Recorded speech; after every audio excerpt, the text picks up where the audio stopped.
Visual perception पढ़ रहे थे, और लास्ट टाइम जो लेक्चर मैंने सेकंड एंड किया आप देख रहे होंगे कि विजुअल परसेप्शन को डिस्कस कर रहे थे कि जब भी आपको कोई विजुअल कोई चीज़, कोई इमेज है, कोई टेक्सचुअल चीज़ आपको कोई नज़र आती है स्लाइड्स में या बुक्स में या आपको माशरे में, एनवायरनमेंट में, तो आप उसको कैसे परसीव करें, उसको कैसे इंटरप्रेट करते हैं, और फिर कैसे वो रॉ से वो ट्रांसफॉर्म होकर एक्चुअल इंफॉर्मेशन में कन्वर्ट हो रहा होता है। तो ये विजुअल परसेप्शन में ये 5 फैक्टर्स इंक्लूड होते हैं। ये लास्ट टाइम मैंने पढ़ाया था, बट यहाँ से मैं दोबारा इसको कंटिन्यू कर रहा हूँ कि जब भी कोई चीज़ आपको नज़र आती है तो उसका विजुअली जब आप देख रहे होते हैं तो उसका साइज मैटर कर रहा होता है, एंगल मैटर कर रहा होता है, जिस एंगल से आप देख रहे हैं या जिस एंगल पर वो रखी गई है। विजुअल एक्यूटी, इसकी नीटनेस या क्लीननेस की बात होती है किसी विजुअल की। फिर ब्राइटनेस, उसमें ब्राइटनेस मैंने लाइटनेस का इफेक्ट आ जाता है, शार्प है नहीं है। तो कलर इटसेल्फ, जिस कलर से रिप्रेजेंट करें तो वो भी बड़ा मैटर कर रहा होता है। जी, अब हम आगे बात करते हैं कि इतना हमारे पास ओवर फ्लडेड ऑफ इंफॉर्मेशन आ रही है और रॉ डाटा आ रहा है, इसको हम कैसे ट्रांसफॉर्म करें, इसको फिर इसको कैसे उसको इंटरप्रेट करें, और जो हमारे काम की इंफॉर्मेशन है हम उसको दिमाग में सेंसेस से शॉर्ट टर्म मेमोरी में आती है, और फिर शॉर्ट टर्म मेमोरी से वो लॉन्ग टर्म मेमोरी में जाती है। जो हमारे काम की नहीं है उसको कैसे माइंड इग्नोर करता है, कैसे करता है। फॉर एग्जाम्पल रीडिंग की बात करते हैं तो जनरल अगर आप देखें कि अगर रीडिंग फ्रॉम द बुक हो वो ईजी होती है, और रीडिंग फ्रॉम द स्क्रीन वो डिफ़िकल्ट हो जाती है, क्योंकि लेंथी और अगर रीडिंग करनी हो तो फ्रॉम द सिस्टम या from the laptop it's very difficult. तभी वाकई वो कहते हैं कि जो किताब जो है वो बड़ा अच्छा आपका टाइम पास भी होता है, और किताब जो है वो बड़ी अच्छी आपकी दोस्त एक होती है। तो जो लेंथी रीडिंग करनी हो तो आप उसके लिए अगर लैपटॉप पे पढ़ रहे हैं, काम कर रहे हैं, तो उसमें ये कर सकते हैं कि डाटा आप सेव कर सकते हैं। जिसका रिसर्च पेपर हो, आर्टिकल स्टडी करनी होती है, कोई रिपोर्ट बनानी होती है, तो आप सिस्टम पे बैठ के एक्सप्लोर, इन्वेस्टिगेट और प्रूफ रीडिंग, ये इतना काम एक वक्त में नहीं कर सकते आप। इसका रॉ डाटा, इसकी टेक्निक ये है कि आप इसकी रॉ डाटा ले लें, फिर उसको एक नेक्स्ट सेक्शन में इसको फिल्टर आउट करें और सिस्टम में, और उसके प्रिंट आउट ले लें, और प्रिंट आउट लेके फिर आप जो उसमें काम की बातें हैं या पेपर है या कोई चीज़ उसको हाईलाइट करें, और फिर उसको फिर आप नेक्स्ट पे प्रोसेस करें। तो इसका आसान होता है। तो कहते हैं कि फॉर एग्जांपल अगर आप लेट से आप एयरपोर्ट पे जाते हैं, तमाम लोगों ने देखा होगा वैसे ही, तो वहाँ पर जो फ्लाइट इंक्वायरी सिस्टम या नोटिस बोर्ड, एक इलेक्ट्रॉनिक नोटिस बोर्ड नज़र आ रहा होता है, वहाँ पर अगर फ्लाइट्स का नंबर, उनका स्टेटस, ये सारे कैपिटल में लिखे होते हैं। इसलिए कैपिटल में लिखे होते हैं कि वहाँ पर ये स्पेसिफिकली ये जो वर्ड है, ये इन्फॉर्मेशन प्रोवाइड की जा रही है, अगर स्मॉल में लिखी हो तो वो विजिबिलिटी में प्रॉब्लम भी होती है, और वो इंप्रेसिव भी नहीं लगती और रीडेबल भी नहीं होती। जब वो कैपिटल में लिखी जाती है तो वो क्विक रिस्पॉन्स और विजिबिलिटी में आसानी होती है। सो अगर लेट से अगर आप बुक में या आप अपना प्रिंट आउट करके वो सारा पैराग्राफ जो है या जो जो भी इंफॉर्मेशन है वो सारे कैपिटल में लिख दें, तो वो डिफ़िकल्ट टू रीड हो जाएगी और उसको इंटरप्रेट करना। सो दैट इज़ वाई जो टाइटल है या हेडिंग है इसको कैप्स में लिखा जाता है। बाकी जो भी कुछ है, जो भी इंग्लिश के नॉर्म्स हैं कि जो फर्स्ट वर्ड का फर्स्ट कैरेक्टर वो कैपिटल में होगा और first sentence and then all it will be written in capital. तो सो जो भी रूल्स है, रेगुलेशन है, उसको फॉलो करना पड़ता है। उससे हट के अगर आप करेंगे तो फिर जो है ना मसला आ जाएगा। अब हम देखते हैं कि कुछ अभी हम लॉज को देखेंगे। अच्छा, ये एक चीज़ बता दूं, ये जो लॉज है ये आपके एग्जाम के पॉइंट व्यू से, पेपर के पॉइंट व्यू से ये नहीं पूछे जाएंगे, क्योंकि अगर ये पूछे लोग रट्टे लगाने शुरू करते हैं, या मे बी क्योंकि थोड़े से डिफिकल्ट भी हैं। ये सिर्फ समझाने के पॉइंट वे से, क्योंकि इसमें कुछ विजुअल इमेज भी दिखाई जाएगी, उससे कोई आपको चीज़ समझाई या सिखाई जाएगी, जिसको आप अपने सॉफ्टवेयर में, सिस्टम्स में, माशरे में आप इंटरप्रेट करते हैं, समझते हैं, उससे देखते हैं। फॉर एग्जाम्पल परसेप्चुअल ऑर्गेनाइजेशन का मतलब है जब कोई चीज़ आपको नज़र आती है तो आप जब उसको देखते हैं, परसीव करते हैं, क्योंकि सबसे पहले परसीव करते हैं। हमने जो इंफॉर्मेशन प्रोसेसिंग मॉडल पढ़ा था उसके 3 सब सिस्टम्स थे: perceptual system, cognitive system and motor system. Perceptual system में हमने देखा था कि डाटा फ्रॉम द सेंसेस जो है, फ्रॉम द एक्सटर्नल एनवायरनमेंट, आपको सेंसेस से डाटा कैसे सेंसरी स्टोर में जाता है, और सेंसरी स्टोर से जब अभी हम देखेंगे अटेंशन मैकेनिज्म जागता है, और उसको आप परसीव करके रॉ डाटा को आप कॉग्निटिव सिस्टम में भेजते हैं, और वो उसको फिर कैसे प्रोसेस करता है और कैसे ऑर्गेनाइज करता है, और उस पर कैसे कॉग्निशन मीन थिंकिंग करता है, वर्किंग करता है, और उस पर at the end of the day उस पर कोई डिसीजन या फैसला होता है, और वो फिर फैसला जो है कॉग्निटिव सिस्टम, आपका जो motor system third sub system है, उसको ऊपर पास ऑन करता है so that to manage it. अब ये कुछ लॉज परफॉर्म किए गए हैं, ये लॉज बताए गए हैं। जेस्टरल का मीन पैटर्न होता है, रिकग्निशन होता है, ये कन्फिग्रेशन एक चीज़ होती है कि कैसे कुछ लॉज बताए गए हैं और उससे कैसे इंसान जब उस चीज़ को या इंफॉर्मेशन को या इस तरह की विजुअल किसी चीज़ को देखता है और उससे क्या परसीव करता है और उससे क्या समझता है, परसीव क्या करता है और उससे क्या समझता है और उससे क्या अंडरस्टैंड कर रहा होता है। ये कुछ लॉज है, देखते हैं अभी हम। और for example it's called as law of proximity. ठीक है, मैं डेफिनेशन पे बात पे आता हूँ, मैं जरा विजुअल पे ले आता हूँ। ये अगर आप विजुअल देखें और ये विजुअल में आपको एक ही शेप में और एक ही कलर में कोई चीज आपको नजर आ रही है। ठीक है, विजुअली कोई चीज नजर आ रही है। ये रेक्टेंगुलर बॉक्सेस हैं। अगर आप स्लाइड पे देखिए, law of proximity says stimulus elements which are closer tend to perceive as one entity. अब ये देखते साथ ही आपको ऐसे लग रहा है कि ये एक ही एंटिटी यानी एक ही कोई चीज है जिसमें उस चीज को कलर और शेप से रिप्रेजेंट किया जा रहा है। तो जब भी आप कोई चीज किसी एक ही पैटर्न और एक ही कलर से आपको नजर आए तो आपको एक माइंड में ये चीज नजर आती है कि यार इनका कोई एक ग्रुप है या ये कोई चीज इंफॉर्मेशन कहना चाह रहा है। मैं इसको जरा जनरल लाइफ से एग्जांपल देता हूँ ताकि आपको एक चीज समझ आए। For example, if you are in university और कोई अगर आप देखें कि एक सर्टन ग्रुप ऑफ पीपल है जिन्होंने कोई स्पेसिफिकली कलर्स या उन्होंने बैजेस या उन्होंने कोई गाउन्स पहने हुए हैं, तो वो रिप्रेजेंट कर रहे होते हैं कि यार ये ग्रुप ऑफ ये और डिसिप्लिन है। फॉर एग्जांपल, कॉन्वोकेशन में क्या होता है कि जो आपका डिसिप्लिन वाइज है, जो उसमें फिर बीएस और एमएस और पीएचडी लेवल है, इसमें फिर उनके गाउन्स या उनके जो रिबन्स हैं वो डिफरेंशिएट किए जाते हैं। फॉर एग्जांपल, आपको देखते साथ ही पता लग जाता है कि यार ये ग्रुप ऑफ। अगर आप एक भीड़ में जाएं और वहां पर आपको लॉयर्स कम्युनिटी, क्योंकि उनका एक पैटर्न होता है, उनका एक गाउन, उनके कोट्स और उनके कलर रिप्रेजेंटेशन एक होती है, तो वो आपको देखते साथ ही लग रहा होता है कि this is the lawyer community. तो ये आपको एक आइडिया हो रहा है। I am just want to see कि कितने लोग भी ज्वाइन किए, जिसका जरा एक आइडिया ले लूं। ओके, आज जरा स्ट्रेंथ कम नजर आ रही है, अल्लाह करे वाकई साथ ये बड़े 14 स्टूडेंट्स हैव ज्वाइंड। आपकी अप्रोक्सीमेटली ये 40s के करीब क्लास है, तो देखते हैं ये ऐसा सा क्या होता है।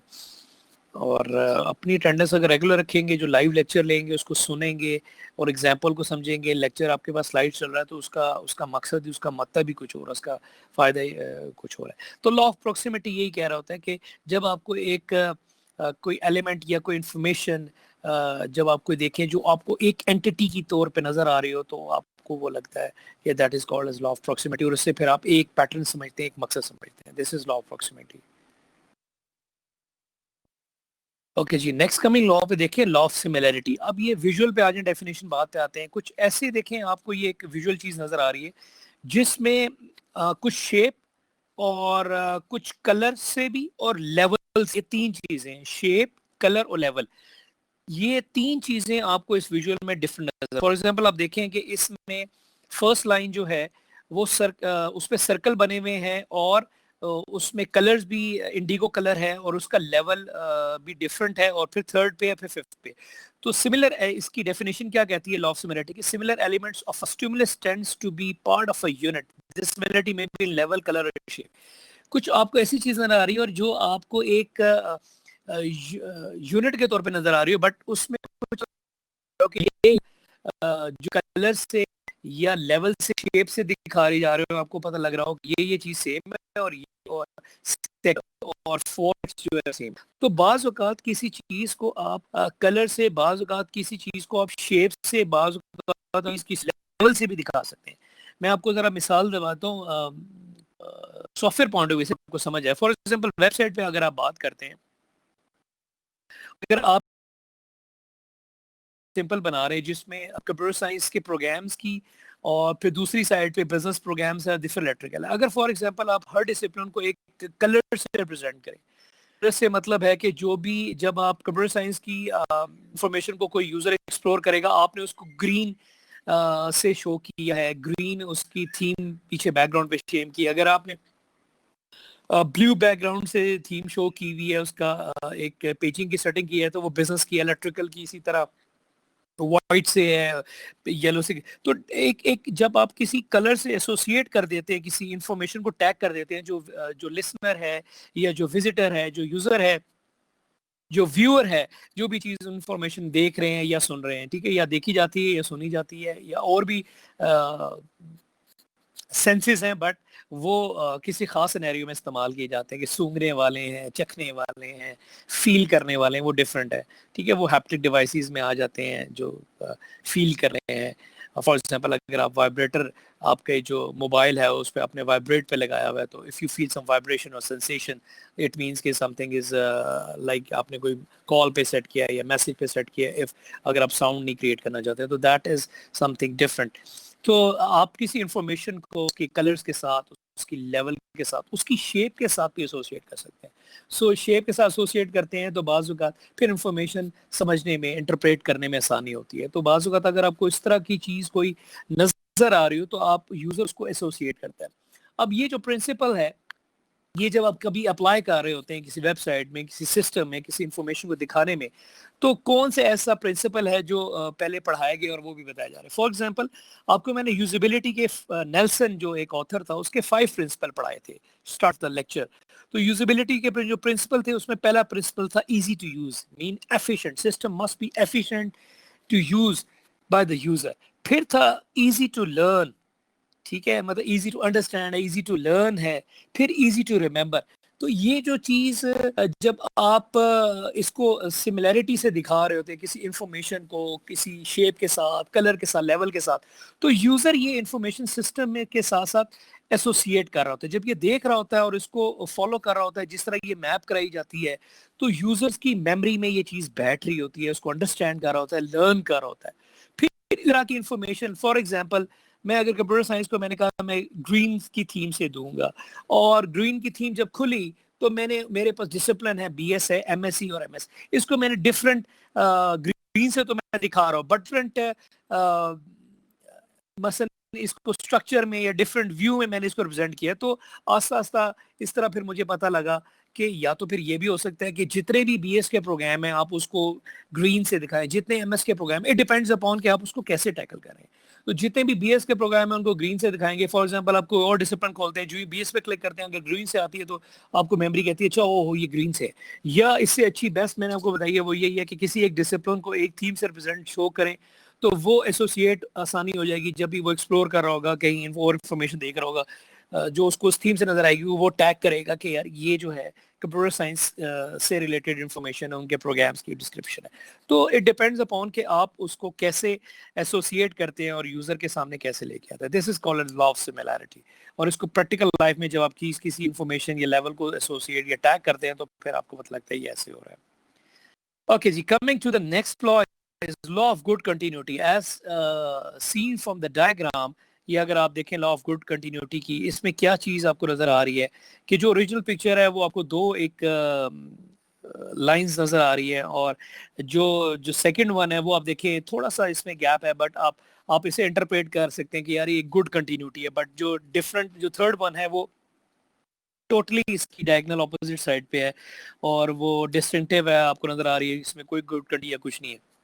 दैट इज वाई जब एक्सपर्ट सिस्टम को एवेल्युएट या एक्सप्लोर कर रहे होते हैं या एग्जामिनर एवेल्युएट कर रहे होते हैं, जो आपके प्रोजेक्ट सुपरवाइजर है, या जब आप कोई प्रेजेंटेशन दे रहे होते हैं, जो एक्सप्लोर कर रहे होते हैं, तो एक अगर आपकी प्रेजेंटेशन में एक सिस्टम में या डेमो में कोई तसलसल नहीं आता कोई इंफॉर्मेशन का, फॉर एग्जांपल आप प्रेजेंटेशन दे रहे हैं, कोई इसकी आपको ना कोई एजेंडा या और आपने कोई बनाई नहीं, आप प्रॉपर कोई फॉलो नहीं कर रहे, आप एक्सप्लेनेशन प्रॉपर नहीं दे रहे, एक स्लाइड पे प्रॉपर एक्सप्लेनेशन दे रहे हैं, दूसरी स्लाइड पे ऐसी स्किप कर रहे हैं, और एक ग्रुप मेंबर अच्छी तरह प्रेजेंट कर रहा है, दूसरे की तैयारी नहीं है, वो रीडिंग कर रहा है, तो ये नजर आ रहा होता है कि यार ये कोई प्रॉपर तैयार नहीं की हुई और गुड कंटिन्यूटी। फॉर एग्जांपल अगर वेबसाइट की बात करें तो आपने अगर होम पेज या फ्रंट एंड या आपने एक फीचर एक मॉड्यूल बड़ा जबरदस्त प्रेजेंट किया, उसमें चेक्स लगाए हुए, वैलिडेशन चेक्स एंड वैलिडेशन और फीडबैक प्रोवाइड की हुई है, प्रॉपर उसके फॉर्म्स अलाइनमेंट है, ये सब चीजें हैं, अगले पेजेस पे जाएं या अगले मॉड्यूल्स फीचर्स पे जाएं तो वहां पर कुछ भी नहीं है, तो इट मींस कि आपने तसलसल से मेहनत नहीं की हुई, और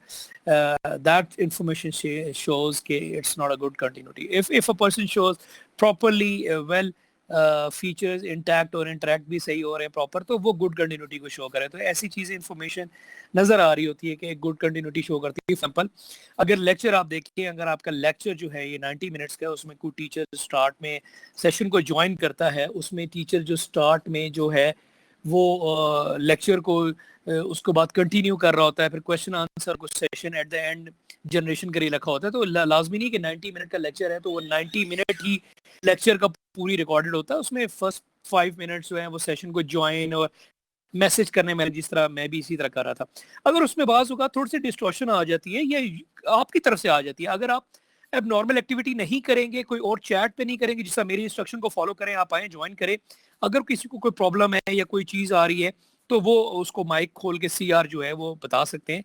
अगर हर बंदे ने माइक खोला होगा तो वो डिस्टॉर्शन आएगा। तो मैंने ये तसलसल से किया और मैंने अभी जो सर्वर है उसका भी लिंक चेंज किया है, मैंने एक्सेस लिया कराची से। तो इंशाल्लाह आपके रिकॉर्ड कैप्चरिंग पे भी लेक्चर चल रहे हैं। आपके जो सीआर है नुमान सत्ती साहब, उनको मैंने इस टास्क पे लगाया हुआ, अल्हम्दुलिल्लाह उन्होंने लेक्चर भी अपलोड किए हैं। तो मैंने वैसे आसानी तौर पे बताया था स्क्रीन कैप्चरिंग कोई भी सॉफ्टवेयर है, कैम्टेशिया मैंने भी यूज़ किया है यूनिवर्सिटी लाइफ में, आप लोग भी यूज़ करते हैं, या और भी कोई है, तो स्क्रीन कैप्चरिंग जो ही टीचर का लेक्चर स्टार्ट हुआ पे रिकॉर्ड कैप्चरिंग स्क्रीन कैप्चरिंग लगा दी, तो वो ऑटोमेटिकली लेक्चर रिकॉर्ड हो रहा था। जो ही एंड टीचर कर रहा होता है और आप भी टीचर को एंड कर दें बाय प्रेसिंग द की और कमांड, तो वो लेक्चर आपका जनरेट होकर आपके पास आ जाएगा, तमाम स्टूडेंट्स के पास आ जाएगा। तो वो भी आसान हल है। तो आपको एक बिग ब्लू बटन पे भी मिल रहा है, आपको जीमेल पे भी मिल रहा है, अगर आपको स्क्रीन कैप्चरिंग पे मिल रहा है जो आपको इजी एक्सेसिबल है। जब आप स्क्रीन कैप्चरिंग ना कर सके आप बिग ब्लू से ले लें, अगर बिग ब्लू से नहीं है तो जीमेल से ले लें। तो जीमेल का ये फायदा है कि फ्यूचर में भी आप लेक्चर शेयर कर सकते हैं, स्टडी कर सकते हैं, कहीं से भी एक्सेस कर सकते हैं, तो ये फायदा है। तो लेक्चर की भी बाज़ औक़ात एक गुड कंटिन्यूटी नजर आ रही होती है। अगर कोई डिस्टर्बेंस हो, डिस्ट्रैक्शन हो, ये स्टूडेंट्स बाज़ औक़ात आप देखें कोई क्यूरी कर रहे होते हैं तो उसमें भी टीचर बाज़ औक़ात उनको डांट रहा होता है कि यार ये लेक्चर तसलसल से नहीं हो रहा या आप नहीं करने दे रहे, तो दैट्स व्हाट डिस्टर्ब। तो गुड कंटिन्यूटी भी आपको पता लग रही होती है कि यार एक स्मूथ है, कोई थोड़ी बहुत मसला हो तो वो एक्शनल भी हो सकता है और वो एक्सेप्टेबल भी होता है, उसको टैकल करना एक प्रॉब्लम नहीं होता। जी आगे बढ़ते हैं। ये गुड कंटिन्यूटी मैंने दिखाई। लॉ ऑफ क्लोजर, ये देखिए डायग्राम को देख के आपको लग रहा होता है कि it's tends to be a complete figure. By looking at the diagram, by looking at the visual thing, you feel or you comment or you interpret के it is a group together element, it's a complete figure और ये सारी चीज, that is what is called a law of closure. Good continuity is something different and complete and closure is something different. तो ये जैसे law of symmetry कहता है कि ये सेम है, ठीक है। अगर ये ऑपोजिट साइड में इनके मुंह तो वो सिमेट्री नहीं होती, वो ऑपोजिट साइड पे आ जाता है, अनसिमेट्रिकल आ जाता है टुवर्ड्स। तो बाज़ औक़ात the regions which are surrounded by the symmetrical borders are perceived as coherent figure, तो ये कोहेरेंट फिगर में आ जाता है, सिमेट्रिकल फिगर्स में आ जाता है। बाज़ औक़ात आपको लग रहा होता है ये सिमेट्री है।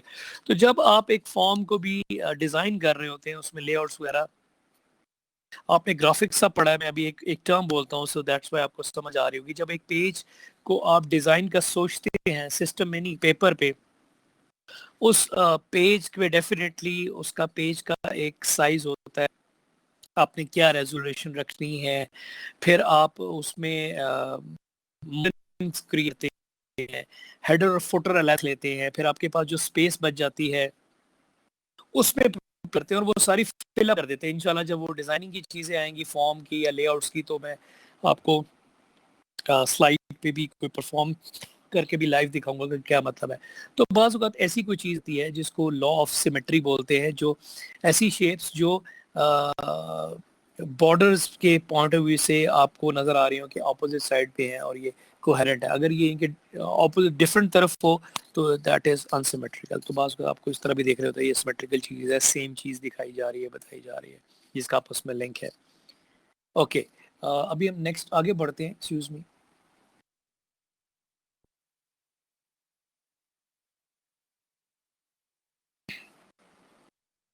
जी हमने कुछ चीज़ें देखी, अभी हम हेयरिंग की बात करते हैं। हमें कोई चीज़ परसीव हो रही थी, विजुअल पहले हमने देखा, हमने हमने सीइंग यानी साइट को स्टडी किया वो एक सेंस में से। अभी हम हेयरिंग को देखते हैं कि जब हम सुनते हैं तो कैसे सुनते हैं और क्या है, ये क्या चीज़ है। जो कुछ इन्फॉर्मेशन इसमें रिक्वायर्ड होती है, as you all know, communication भी आपने सब्जेक्ट्स पढ़े। Pitch is the frequency of the sound, और किस पिच से प्रेजेंट की जा रही है, मींस के वो जो आवाज़ आपको सुनाई जा रही है उसकी पिच पिच की है, फ्रीक्वेंसी किस लेवल पे, लाउडनेस एम्पलीट्यूड पे आ जाता है, और टिम्बर आ जाता है, किस टाइप ऑफ साउंड है, फॉर एग्जांपल जैज है, क्लासिकल पॉप है, या सिंपल आपके डिफरेंट इंस्ट्रूमेंट है, तो उसकी डिफरेंट थीम और उसकी डिफरेंट इंटरप्रिटेशन आ जाती है। तो इस चीज़ की भी इंफॉर्मेशन जो है, for example, a human ear is sensitive according to this range 20 hertz to 22,000 hertz, या 20 hertz to 22 kilohertz. Kilohertz भी लिख सकते हैं, 22,000 hertz. तो a normal person can hear a least amount of sound of 20 hertz and a maximum, and an ear can support, या उसके जो कान के पर्दे हैं वो 22,000 हर्ट्ज की इंटेंसिटी को, साउंड को बर्दाश्त कर सकते हैं। इससे ऊपर जो होगा तो कान का पर्दा फट जाएगा, और 20 हर्ट्ज से कम होगा तो नॉर्मल ह्यूमन कैनॉट हेयर। मगर माशाल्लाह जिस तरह खरगोश के कान बड़े शार्प होते हैं, इसी तरह कुछ स्टूडेंट्स और डेफिनेटली कुछ सेंसेस इस्तेमाल करते हैं। फैकल्टी भी जब पढ़ा रही होती है, ऑब्जर्व कर रही होती है इन्विजिलेशन, तो कईयों के जो सेंसेस होते हैं माशाल्लाह वो बहुत शार्प एक्टिव हो रही है, क्योंकि शार्प आपने खुद बनाना होता है, शार्प आपने खुद बनाना होता है, अल्लाह ताला ने दिए होते हैं। जब जब आप इसको इस्तेमाल करते हैं तो वो चीज़ शार्प होती है, उसकी प्रैक्टिस में आता है। तभी टीचर स्टूडेंट्स कहते हैं ना कि कैसे सर आपकी मेमोरी है या विजुअलाइजेशन है, या आपको वो बात भी याद है, लेक्चर ये क्या बात हुई, कब हुआ, कैसे हुआ। तो डेफिनेटली जब आप उस सेंसेस को इस्तेमाल करते रहते हैं तो वो चीज़ ज़्यादा मेमोरी में आती है। फॉर एग्जांपल सेंसेस में हम ज़्यादातर इस्तेमाल देखने और सुनने को होते हैं, चखने को, महसूस करने को और सूंघने को ये डेफिनेटली कम से कम इस्तेमाल होती हैं। ये नहीं कि हम लोग भी ये ज़्यादा इस्तेमाल करते हैं, आप भी लोग करते हैं, बट ये कि जो उस्ताद होता है उसके जो डेफिनेटली ये दो भी सेंसेस हैं, देखने, महसूस करने, फील करने, सुनने, ये ज़्यादा इसलिए इस्तेमाल होते हैं कि उन्होंने एक्टिव मोड में रखे होते हैं।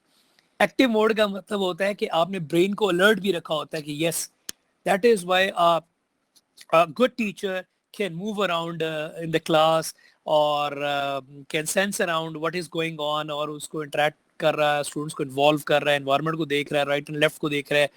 तो ये सारी चीजें हो रही है। बाज़ का कुछ टीचर ऐसे होते हैं जो सिर्फ बोर्ड पे मुड़ जाते हैं और एक रोस्टम पे खड़े होते हैं, या साइड की तरफ ध्यान होता है, या रोस्टम पे खड़े होकर सर नीचे रखा होता है, कोई परवाह नहीं कि क्या फील कर रहे हैं, कुछ समझ रहे हैं, कुछ स्टूडेंट क्या कर रहे हैं, क्या एक्टिविटी चल रही है क्लास के साथ, तो ये नहीं होता।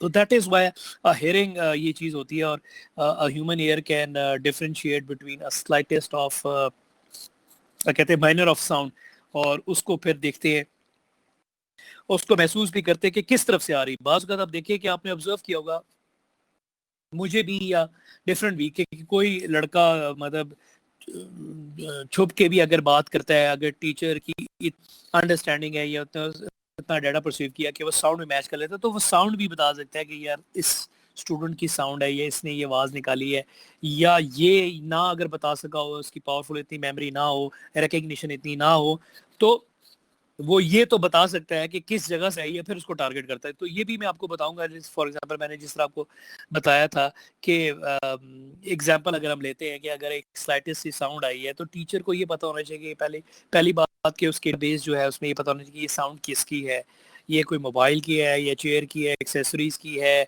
सिस्टम की आ रही है, आउटसाइड द एनवायरनमेंट से कहीं आई है, ये कहाँ से है, फिर ये किस टाइप की है, कहाँ से आई है, किस जगह से आई है, राइट और लेफ्ट से आई है, राइट और लेफ्ट में कहाँ से, फ्रंट से आई है, बैक मिडिल से आई है, बैक से आई है, फिर वो चेहरे ऑब्जर्व करता है, वो रीड, ये सारा डाटा स्कैन कर रहा होता है। तो स्लाइटेस्ट ऑफ जो साउंड है वो भी बाज़ अच्छे टीचर्स को वो आ रही होती है, और वो उसको जब सुन लेता है फिर उसको परसीव करता है, परसीव जब कर लेता है फिर उसको जब कॉग्निशन में डालता है तो वो अंडरस्टैंड कर रहा होता है कि किस चीज़ की साउंड है, कहाँ से आ रही है। अगर तो वो साउंड डेफिनेटली अनअवॉइडेबल, अनएक्सेप्टेबल है, और मोबाइल की रिंगिंग की और बैन रखा हुआ है, या साइलेंट रखना चाहिए, इंस्ट्रक्शन को फॉलो नहीं करे क्लास की, तो टीचर फिर ये भी देखता है कि कहाँ से, अप से, फ्रंट से, बैक से, किस स्टूडेंट की है, उसके जेस्चर रीड करना, फिर ये सारी चीज़ें कर रहा होता है। तो दैट इज़ वाई जो अच्छे टीचर हैं वो अगर आगे भी देख रहे हैं, तो ये नहीं कि उनके पीछे, सर के पीछे दो आंखें लगी हैं, बट वो मेंटली इतने प्रेजेंट या एक्टिव होते हैं उनके सेंसेस के, वो हर चीज़ को परसीव भी कर रहे हैं, और मोशन से, साउंड से, जेस्चर से, मूवमेंट से, एक्सप्रेशन से, ये सब चीजें डाटा आप ले रहे होते हैं। ठीक है, आगे बढ़ते हैं थोड़ा सा, और कमिंग टू द नेक्स्ट, ये फीलिंग पॉइंट ऑफ व्यू से ये चीज आ जाती है, और ये भी बाज़ वक़ात आप टच भी, जिसको टच स्क्रीन्स भी आ गई हैं, टच सिस्टम्स आपके पास आ चुके हैं, मोबाइल में टच सिस्टम है, डिस्प्लेज एलसीडी, बड़े बड़े जो डिस्प्लेज हैं से छोटे डिस्प्लेज हैं उस पर टच बेस्ड आ गया है। आप देखते हैं कि जहाँ पर आप मॉल्स में जाते हैं, कैफेज रेस्टोरेंट्स में जाते हैं, वहाँ पर टच बेस्ड आ गया है। और जो आपके सेल्स रिप्रेजेंटेटिव हैं तो आप जो आप बता रहे होते हैं वो टच बेस्ड डिवाइस उनके सामने। तो बात अच्छे ऐसे अच्छे रेस्टोरेंट्स हैं जो टेबल पे उन्होंने डिस्प्लेज रखे हुए और वहीं से आपका ऑर्डर ऑटोमेटिकली टेबल नंबर के साथ प्लेस हो जाता है और वो कंफर्म हो जाता है।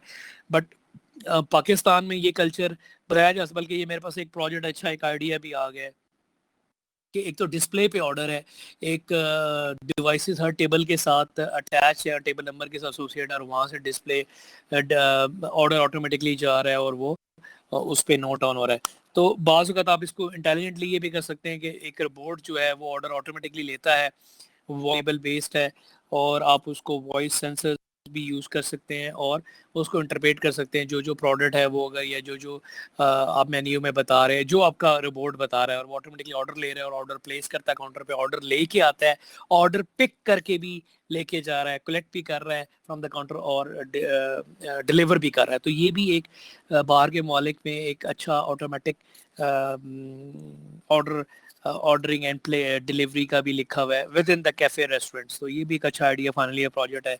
और इफ समवन इज लिसनिंग, तो ये मैंने दो थोड़े से सब आइडियाज दिए, उनमें से भी कोई चीज़ निकाली जा सकती है इसी तरह की है, इससे मिलती जुलती कोई आइडिया।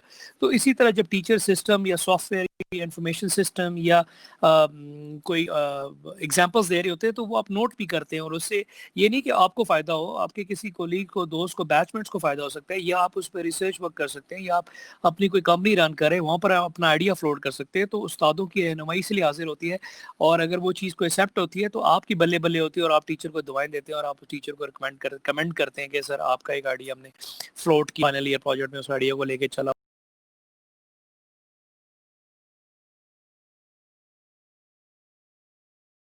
के।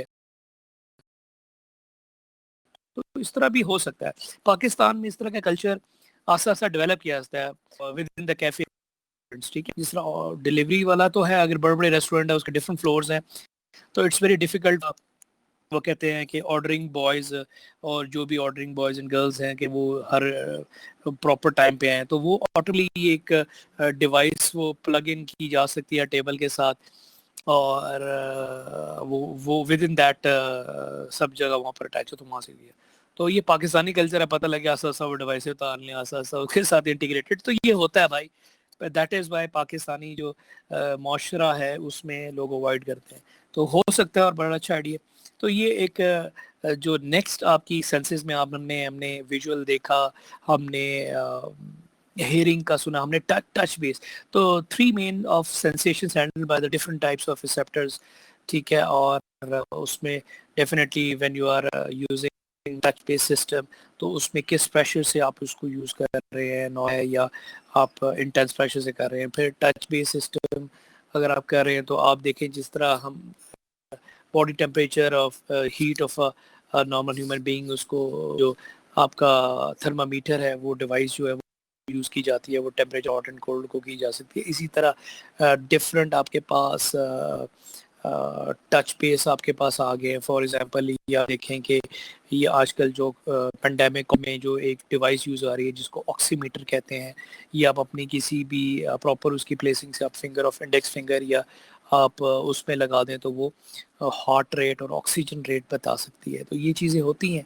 इसी तरह मोबाइल है, और मोबाइल में भी ऐप बनाई जा सकती है ये हार्ट रेट को कैलकुलेट करने की, और उससे एक ऐप, मैं एक और आइडिया आप दे सकता हूँ, मैंने स्टूडेंट्स को अपने शेयर भी किया हुआ है, और इस पे ऐप्स भी बनी हुई हैं कि एक ऐसी ऐप बनाई जा सकती है जो डाटा सर्वर पे फेंका जा सकता है। फॉर एग्जांपल कि एक ऐसी ऐप बनाई जाती है, जब वो डेफिनेटली उसको कोई लोग यूज़ करेंगे, वो लाइसेंस्ड होगी ऐप और फ्रीली एक्सेसिबल ही होगी, क्योंकि इसमें सेंसिटिव इंफॉर्मेशन भी है। इसमें आपका हार्ट रेट लिया जा रहा है लाइव विद, मतलब सेकेंडों के पॉइंट ऑफ व्यू से, और डाटा सर्वर पे फेंका जा रहा है। तो इस पे प्रोसेसिंग काफ़ी रिक्वायर्ड है और सेंसिटिव भी है। और बाज़ औक़ात आप इस ऐप को कस्टमाइज़ कर सकते हैं कि कुछ ऐसे जब आपकी दिल की धड़कन तेज़ हो जाए, फॉर एग्जांपल कुछ ऐसा होता है कि जब कोई केओस या अफरा तफरी होती है, कई लोगों की हार्ट बीट बहुत तेज़ चलती है और कई लोगों का मतलब हार्ट बीट तेज़ का मतलब है बीपी तेज़ होना शुरू होता है, कई लोग घबरा के बीपी लो हो जाता है, ठंडे पड़ना शुरू होते हैं और पल्स भी लो हो जाती है। तो बाज़ औक़ात कुछ आप जिस तरह for example if you are gymming और इफ़ यू आर रनिंग, तो हार्ट बीट तेज़ हो रही होती है, आपका जो पल्स है वो तेज़ दौड़ रही होती है। तो कुछ या आपके प्राइवेटली इमोशंस जो आपके मोमेंट हैं, फॉर एग्जांपल आप उस ऐप के थ्रू कस्टमाइज़ कर सकते हैं कि यार इस टाइम से इस टाइम तक जो है ना इसकी रीडिंग या सिस्टम या सर्वर पे ना जाए। अब उसका फ़ायदा क्या हो सकता है? ये ऐप छोटी-सी है, इसका फीचर छोटा-सा है, बट इसका बेनिफिट देखें कि इतना बेनिफिट और इम्पैक्ट क्या है। फॉर एग्जांपल आप जा रहे थे, कोई की और तफरी हो जाती है, कोई अबनॉर्मल एक्टिविटी जिस तरह अल्लाह ना करे कोई लड़ाई झगड़ा हो गया, कोई इंसिडेंट हो जाता है, तो आप बाज़ अगर उसमें इन्वॉल्व हैं या आपके साथ हो रहा है, तो कईयों की हार्ट बीट तेज़ हो रही होगी, कईयों की लो हो रही होगी। वो सिस्टम ने रखा भी होगा लोअर लिमिट, अपर लिमिट, और जो वो आप उस रेंज पे आ रहे हैं तो वो अलर्ट जनरेट कर दे। फॉर एग्जांपल जी जो आपकी लोकेशन है वो लोकेशन ले ले, वहाँ पर जाके जो नियरेस्ट जो एम्बुलेंस है या पुलिस स्क्वाड है वो पहुंच जाए कि क्या हुआ क्या चीज़, तो क्या पता वहाँ पर कोई लड़ाई हादसा या इंसिडेंट या फायरिंग हो रही हो तो वो रोकी जा सकती है या उस पर क्विक रिस्पॉन्स हो सकता है। तो ये छोटा सा ऐप है बट उसका बेनिफिट देखें, तो ये बड़ी चीज़ें हैं। किसी की लो तो वो इंसिडेंट को रोका जा सकता है या टैकल किया जा सकता है या क्विक रिस्पांस की जा सकती है इस छोटे से फीचर से। तो डेफिनेटली ये जो फीचर है ये फाइनली ये प्रोजेक्ट तो नहीं हो सकता बट ऐप लोगों ने बनाई है, इसमें आप इनोवेशन कर सकते हैं, इसमें नई कोई चीज़ें जिद्दत ला सकते हैं। हार्ट रेट के साथ है और ऑक्सीजन रेट था प्लस को नई फीचर्स, तो ये लोगों ने लें। और कंपनीज है बड़ी, आई नोकिया है या I think so Nokia Siemens, ये कोई इनमें से है जिनकी एक ऐप है और आईफोन के लिए भी शायद एक्सेसिबल है, दुनिया में लोग यूज़ करें अगर सर्च आउट करें। और नेक्स्ट टाइम आप मुझे अपने ग्रुप पे भी मैसेज कर सकते हैं, जो आपके ग्रुप्स हैं कि सर ये ऐप है, सर्च करें तो मिल सकती है। तो इस तरह जब टीचर टॉपिक समझा रहा होता है, कोई आइडिया दे रहा होता है, तो उससे फिर आपको एग्जाम्पल या एग्जामिनेशन पॉइंट भी से अंडरस्टैंड करने में, एग्जाम्पल को मैप करने में, और प्लस अगर आप प्रोजेक्ट्स पे कर रहे हैं, सॉफ्टवेयर कंपनीज में काम कर रहे हैं, आपको पास आइडियाज आता है। गर्ज ये होना चाहिए कि टीचर नॉलेजेबल होना चाहिए, टीचर पास आइडियाज होने चाहिए। ठीक है, डिपार्टमेंट ने हमें लास्ट वीक कहा था कि आप अपने जितने भी सुपरवाइजर्स हैं वो फाइनल प्रोजेक्ट के कुछ 5 आइडियाज़ वो मेल करें और वो फिर शायद स्टूडेंट्स के साथ शेयर होंगे। तो मैंने आई थिंक 6 या 7 अभी लिखे हैं। आइडियाज़ तो बहुत सारे होते हैं, लास्ट टाइम मैंने 15-20 दिए थे, तो मेरे 5-6 में से 4 जो हैं 3 जिसमें क्लाइंट के प्रोजेक्ट हैं और एक नॉर्मल है, तो 6 में से जो 4 आइडियाज़ हैं वो लोग फाइनल प्रोजेक्ट में कुछ मॉर्निंग में से कुछ इवनिंग में से जिन्होंने कोऑर्डिनेट किया विद इन 1 to 2 वीक वो स्टार्ट हो चुके हैं। और कुछ उसमें यूनिवर्सिटी के प्रोजेक्ट हैं, कुछ बाहर के हैं और कुछ स्टार्टअप्स हैं जो स्टूडेंट के अपने हैं, वो मैंने आइडिया उस पर लिखा नहीं है बट ये आपके सामने वो भी आ जाएगा। तो इसी तरह वो मैं एक मुहावरा कहता हूँ, प्यासा कुएं के पास आता है, कुआं प्यासे के पास नहीं आता। अगर इंफॉर्मेशन समझनी है, कोई टॉपिक समझना है, कोई आइडिया लेना है, कोई अपना आइडिया कोई डिस्कस करना है, उसमें कोई नई फीचर्स या फ्लरिश करने हैं, तो आप खुद टीचरों के पास जाएंगे, खुद उनसे कॉरेस्पॉन्डेंस करेंगे या उनको वॉइस नोट शेयर करेंगे। कॉल करने से तंग करने से बजाय है कि आप उनको मैसेज करके वॉइस में आप शेयर कर सकते हैं, वो आपको वॉइस में रिस्पॉन्स कर सकते हैं। तो कोऑर्डिनेशन और कम्युनिकेशन होनी चाहिए, बाकी आप इसको ना हर बनाएं कि हम उधर हैं वो इधर है, इधर है, ऐसा नहीं होता। ठीक है, so that is touch base भी काफ़ी सारे सिस्टम है। मैंने जिस तरह आपको वो रोबोटिक सिस्टम रेस्टोरेंट्स या कैफे में बताया कि वो टच में रोबोट्स के थ्रू भी हो सकता है, या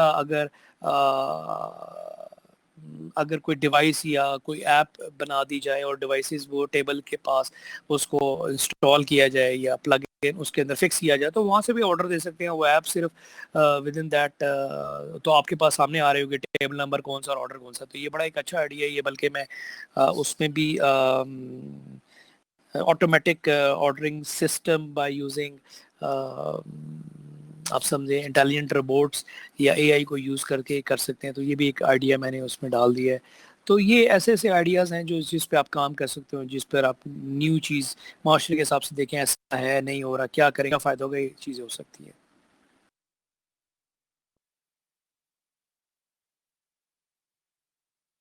ओके जी, कमिंग टू जो हमने स्टडी किया था वो ये 3 पॉइंट। अच्छा, मैं यहाँ पर एक मिनट पॉज़ लेता हूँ और जस्ट अ मिनट, नोमाती आए अगर नहीं आए,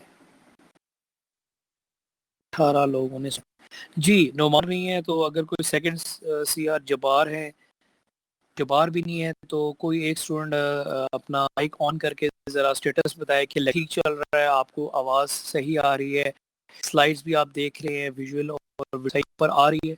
कोई एक स्टूडेंट मुझे माइक ऑन करके रिस्पॉन्स देते हैं। जी नोमान। सर मैं जी माइक सही आ रही है, आवाज़ भी सही आ रही है, लेक्चर रिकॉर्ड भी हो रहा है। ठीक है, ठीक है जी, ठीक है, थैंक यू। माइक ऑफ कर दें।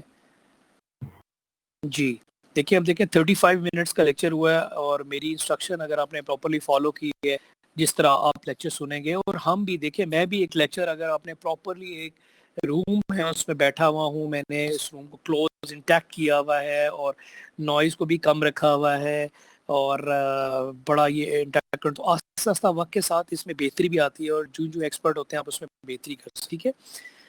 इसमें डिस्टॉर्शन भी होगी क्योंकि मैंने ये सर्वर जो है वो कराची से हम एक्सेस करके हम इसको ले भी रहे हैं और मैंने एक लिंक भी रिक्वेस्ट और इसका लेक्चर भी अपलोड अच्छा होगा जो बिग ब्लू बटन पे भी चला।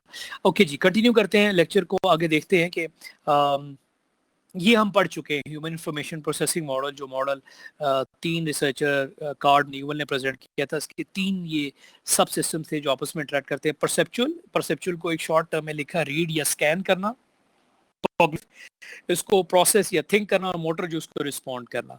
अब हम उस स्लाइड्स की तरफ आ रहे हैं कि जब हमारे पास इंफॉर्मेशन या विजुअल या जो है ऑडिटरी है, क्योंकि विजुअल, ऑडिटरी और टेक्टाइल मेमोरी होती है, टच बेस्ड। विजुअल जो ऑडिटरी मेमोरी है वो हमारे पास तो है, मगर डाटा इतना आ रहा है, अब हम इनमें से कैसे इस डाटा को ओवर फ्लडेड हो रहा है, इसको कैसे मैनेज करें, कैसे इसको ऑर्गेनाइज करके स्टोर करें, ये अब हम इस सेक्शन की तरफ जा रहे हैं जो बड़ा इंपॉर्टेंट है और उसमें काफ़ी इंपॉर्टेंट आप एक टेक्निक्स और ये चीज़ें सीखेंगे कि क्या मतलब है। कॉग्निटिव का मतलब है how it works, how it process the information, और प्रोसेस के अगर डेप्थ पे जाएं तो कैसे इंफॉर्मेशन को फिर वो ऑर्गेनाइज करेगा। शॉर्ट टर्म मेमोरी में, शॉर्ट टर्म सेंसरी मेमोरी है, मेमोरी सेंसरी मेमोरी से फिर शॉर्ट टर्म मेमोरी में, और फिर शॉर्ट टर्म से लॉन्ग टर्म मेमोरी।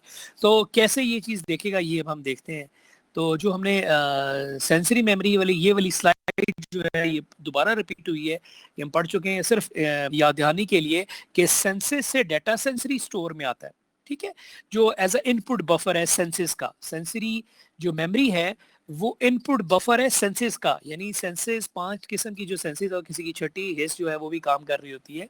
तो वो डाटा जो है वो रॉ फैक्ट एंड फिगर्स में सेंसरी मेमोरी में आता है, और सेंसरी मेमोरी में जब वो अनरिकग्नाइज्ड फॉर्मेट में आता है, उस पर जब थोड़ा सा अटेंशन मैकेनिज्म जागता है इंसान का, तो उसको पिता को जो है वो कॉग्निटिव मेमोरी में भेज दिया जाता है, और फिर अटेंशन मैकेनिज्म जब जागता है और कॉग्निटिव में भेजा जाता है, फिर वो दिमाग जो है इंसान का जो उस पर प्रोसेस करना शुरू होता है, वो देखता है कि ये किस तरह की मेमोरी है।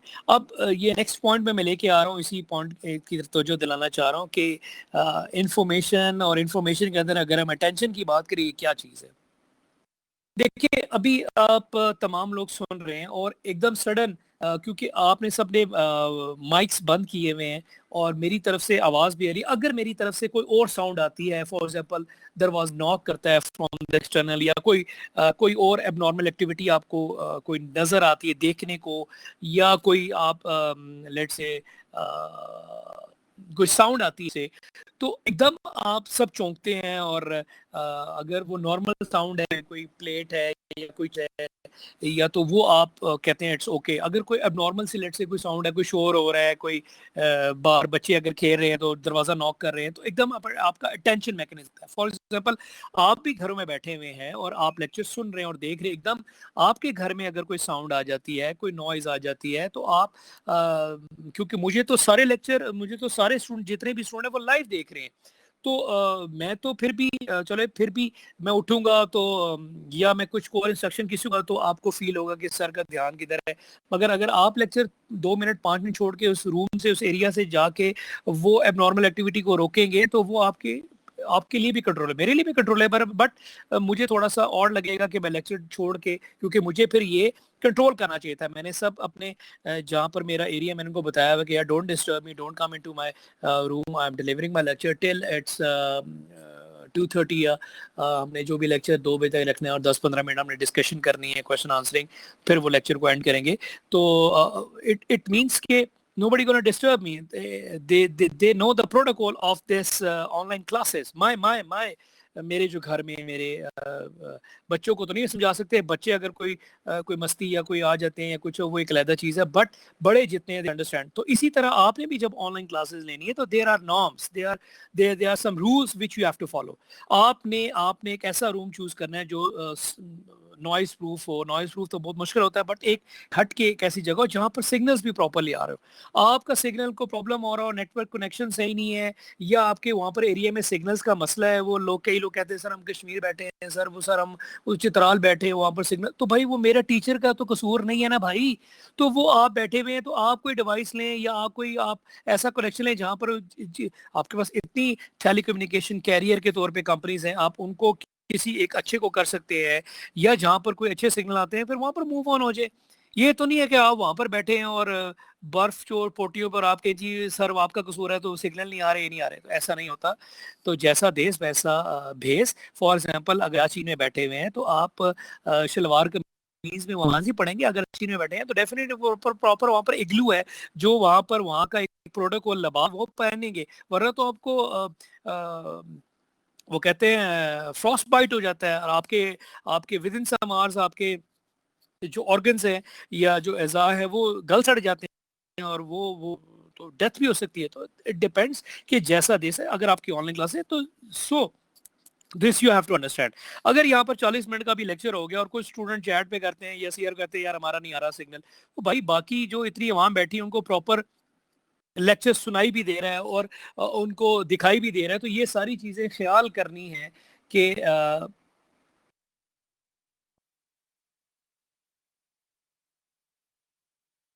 ये सारी चीजें ख्याल करनी है कि हमें तो प्रॉपर आ रहा है, तो बाज़ वक़्त वो अपना लॉग आउट कर लें और दोबारा लॉग इन कर लें। तो जो एक या कनेक्शन जो भी उनका है वाईफाई का उसको डिसेबल करके दोबारा कनेक्ट करें अच्छी स्पीड। तो थोड़ी सी कॉमन सेंस होनी चाहिए which is not very common in every person.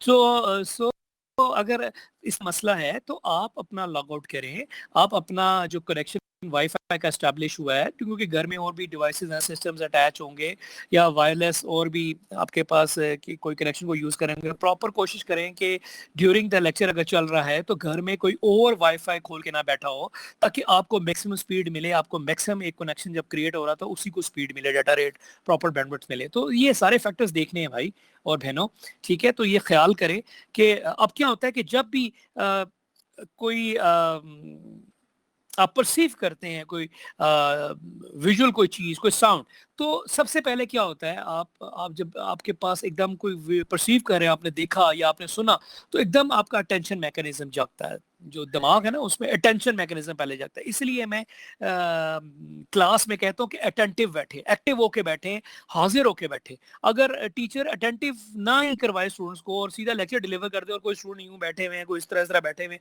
That is why. ये देखिए मेरे कुछ पॉइंट्स ऐसे हैं जो इनका मकसद ये होता है। अटेंटिव ही नहीं बैठेंगे तो प्रॉपर सिग्नल ब्रेन को नहीं जाएगा और दिमाग ये फैसला करेगा छोड़ यार, छोड़ आज जान दे, आज नींदर पूरी करते हैं, या कुछ लोग आंखें बंद करके जो है ना सो रहे होते हैं। तो ऐसा नहीं होता। That's why attention. तो अटेंशन की डेफिनेशन क्या है? Attention is the concentration of a mind. It is the concentration of a mind of a number of competing stimuli और टास्क। अटेंशन और concentration of a mind on one, सबसे important चीज कि जो दिमाग है जब वो कोई अटेंशन या एकदम जागता है और चौंक जाता है, तो जितनी भी कंपीटिंग टास्क चल रही थी उस पर किसी एक पर उसका ध्यान जाता है। मैं मिसाल देता हूँ, आप तमाम लोग इस टाइम लेक्चर सुन रहे हैं और देख भी रहे हैं। लेट्स से बाहर आपके कमरे में कोई नॉक होता है और एकदम ये कोई दरवाजा खुलता है, तो अब आप देखते हैं कि दिमाग तो चौंकेगा, दिमाग चौंकेगा और सुनेगी आवाज, आपने आवाज सुनी, दिमाग आपका चौंका कि यार ये साउंड कहाँ से, किस तरह, किसकी, मेरे रूम की है, कौन सी, किस जगह से, ये सारी चीजें सवाल जवाब हो रहे होते हैं। अटेंशन की फिर आप देखें नीचे अगर आप देखें कि 3 तरह की टाइप्स होती है, सिलेक्टिव अटेंशन, फोकस अटेंशन और डिवाइडेड अटेंशन। अगर आपका दिमाग अगर वो नॉइज भी हुई है या दरवाजा भी खुला और आप इतने फोकस हैं कि आप अपने लेक्चर को सुन रहे हैं और आपने हेडफोन लगाए हुए और प्रॉपरली आप प्लेस हैं, या अगर तभी कहते हैं कि हेडफोन अगर आपने लगाए हो तो आपको कोई जो है ना साउंड और नजर ही नहीं आ रही, सुन ही नहीं आ रही होगी जब तक आपके सामने कोई विजुअल कोई चीज आ ना जाए। तो वो तो कंसंट्रेटेड आप रहेंगे और फोकस्ड आप रहेंगे।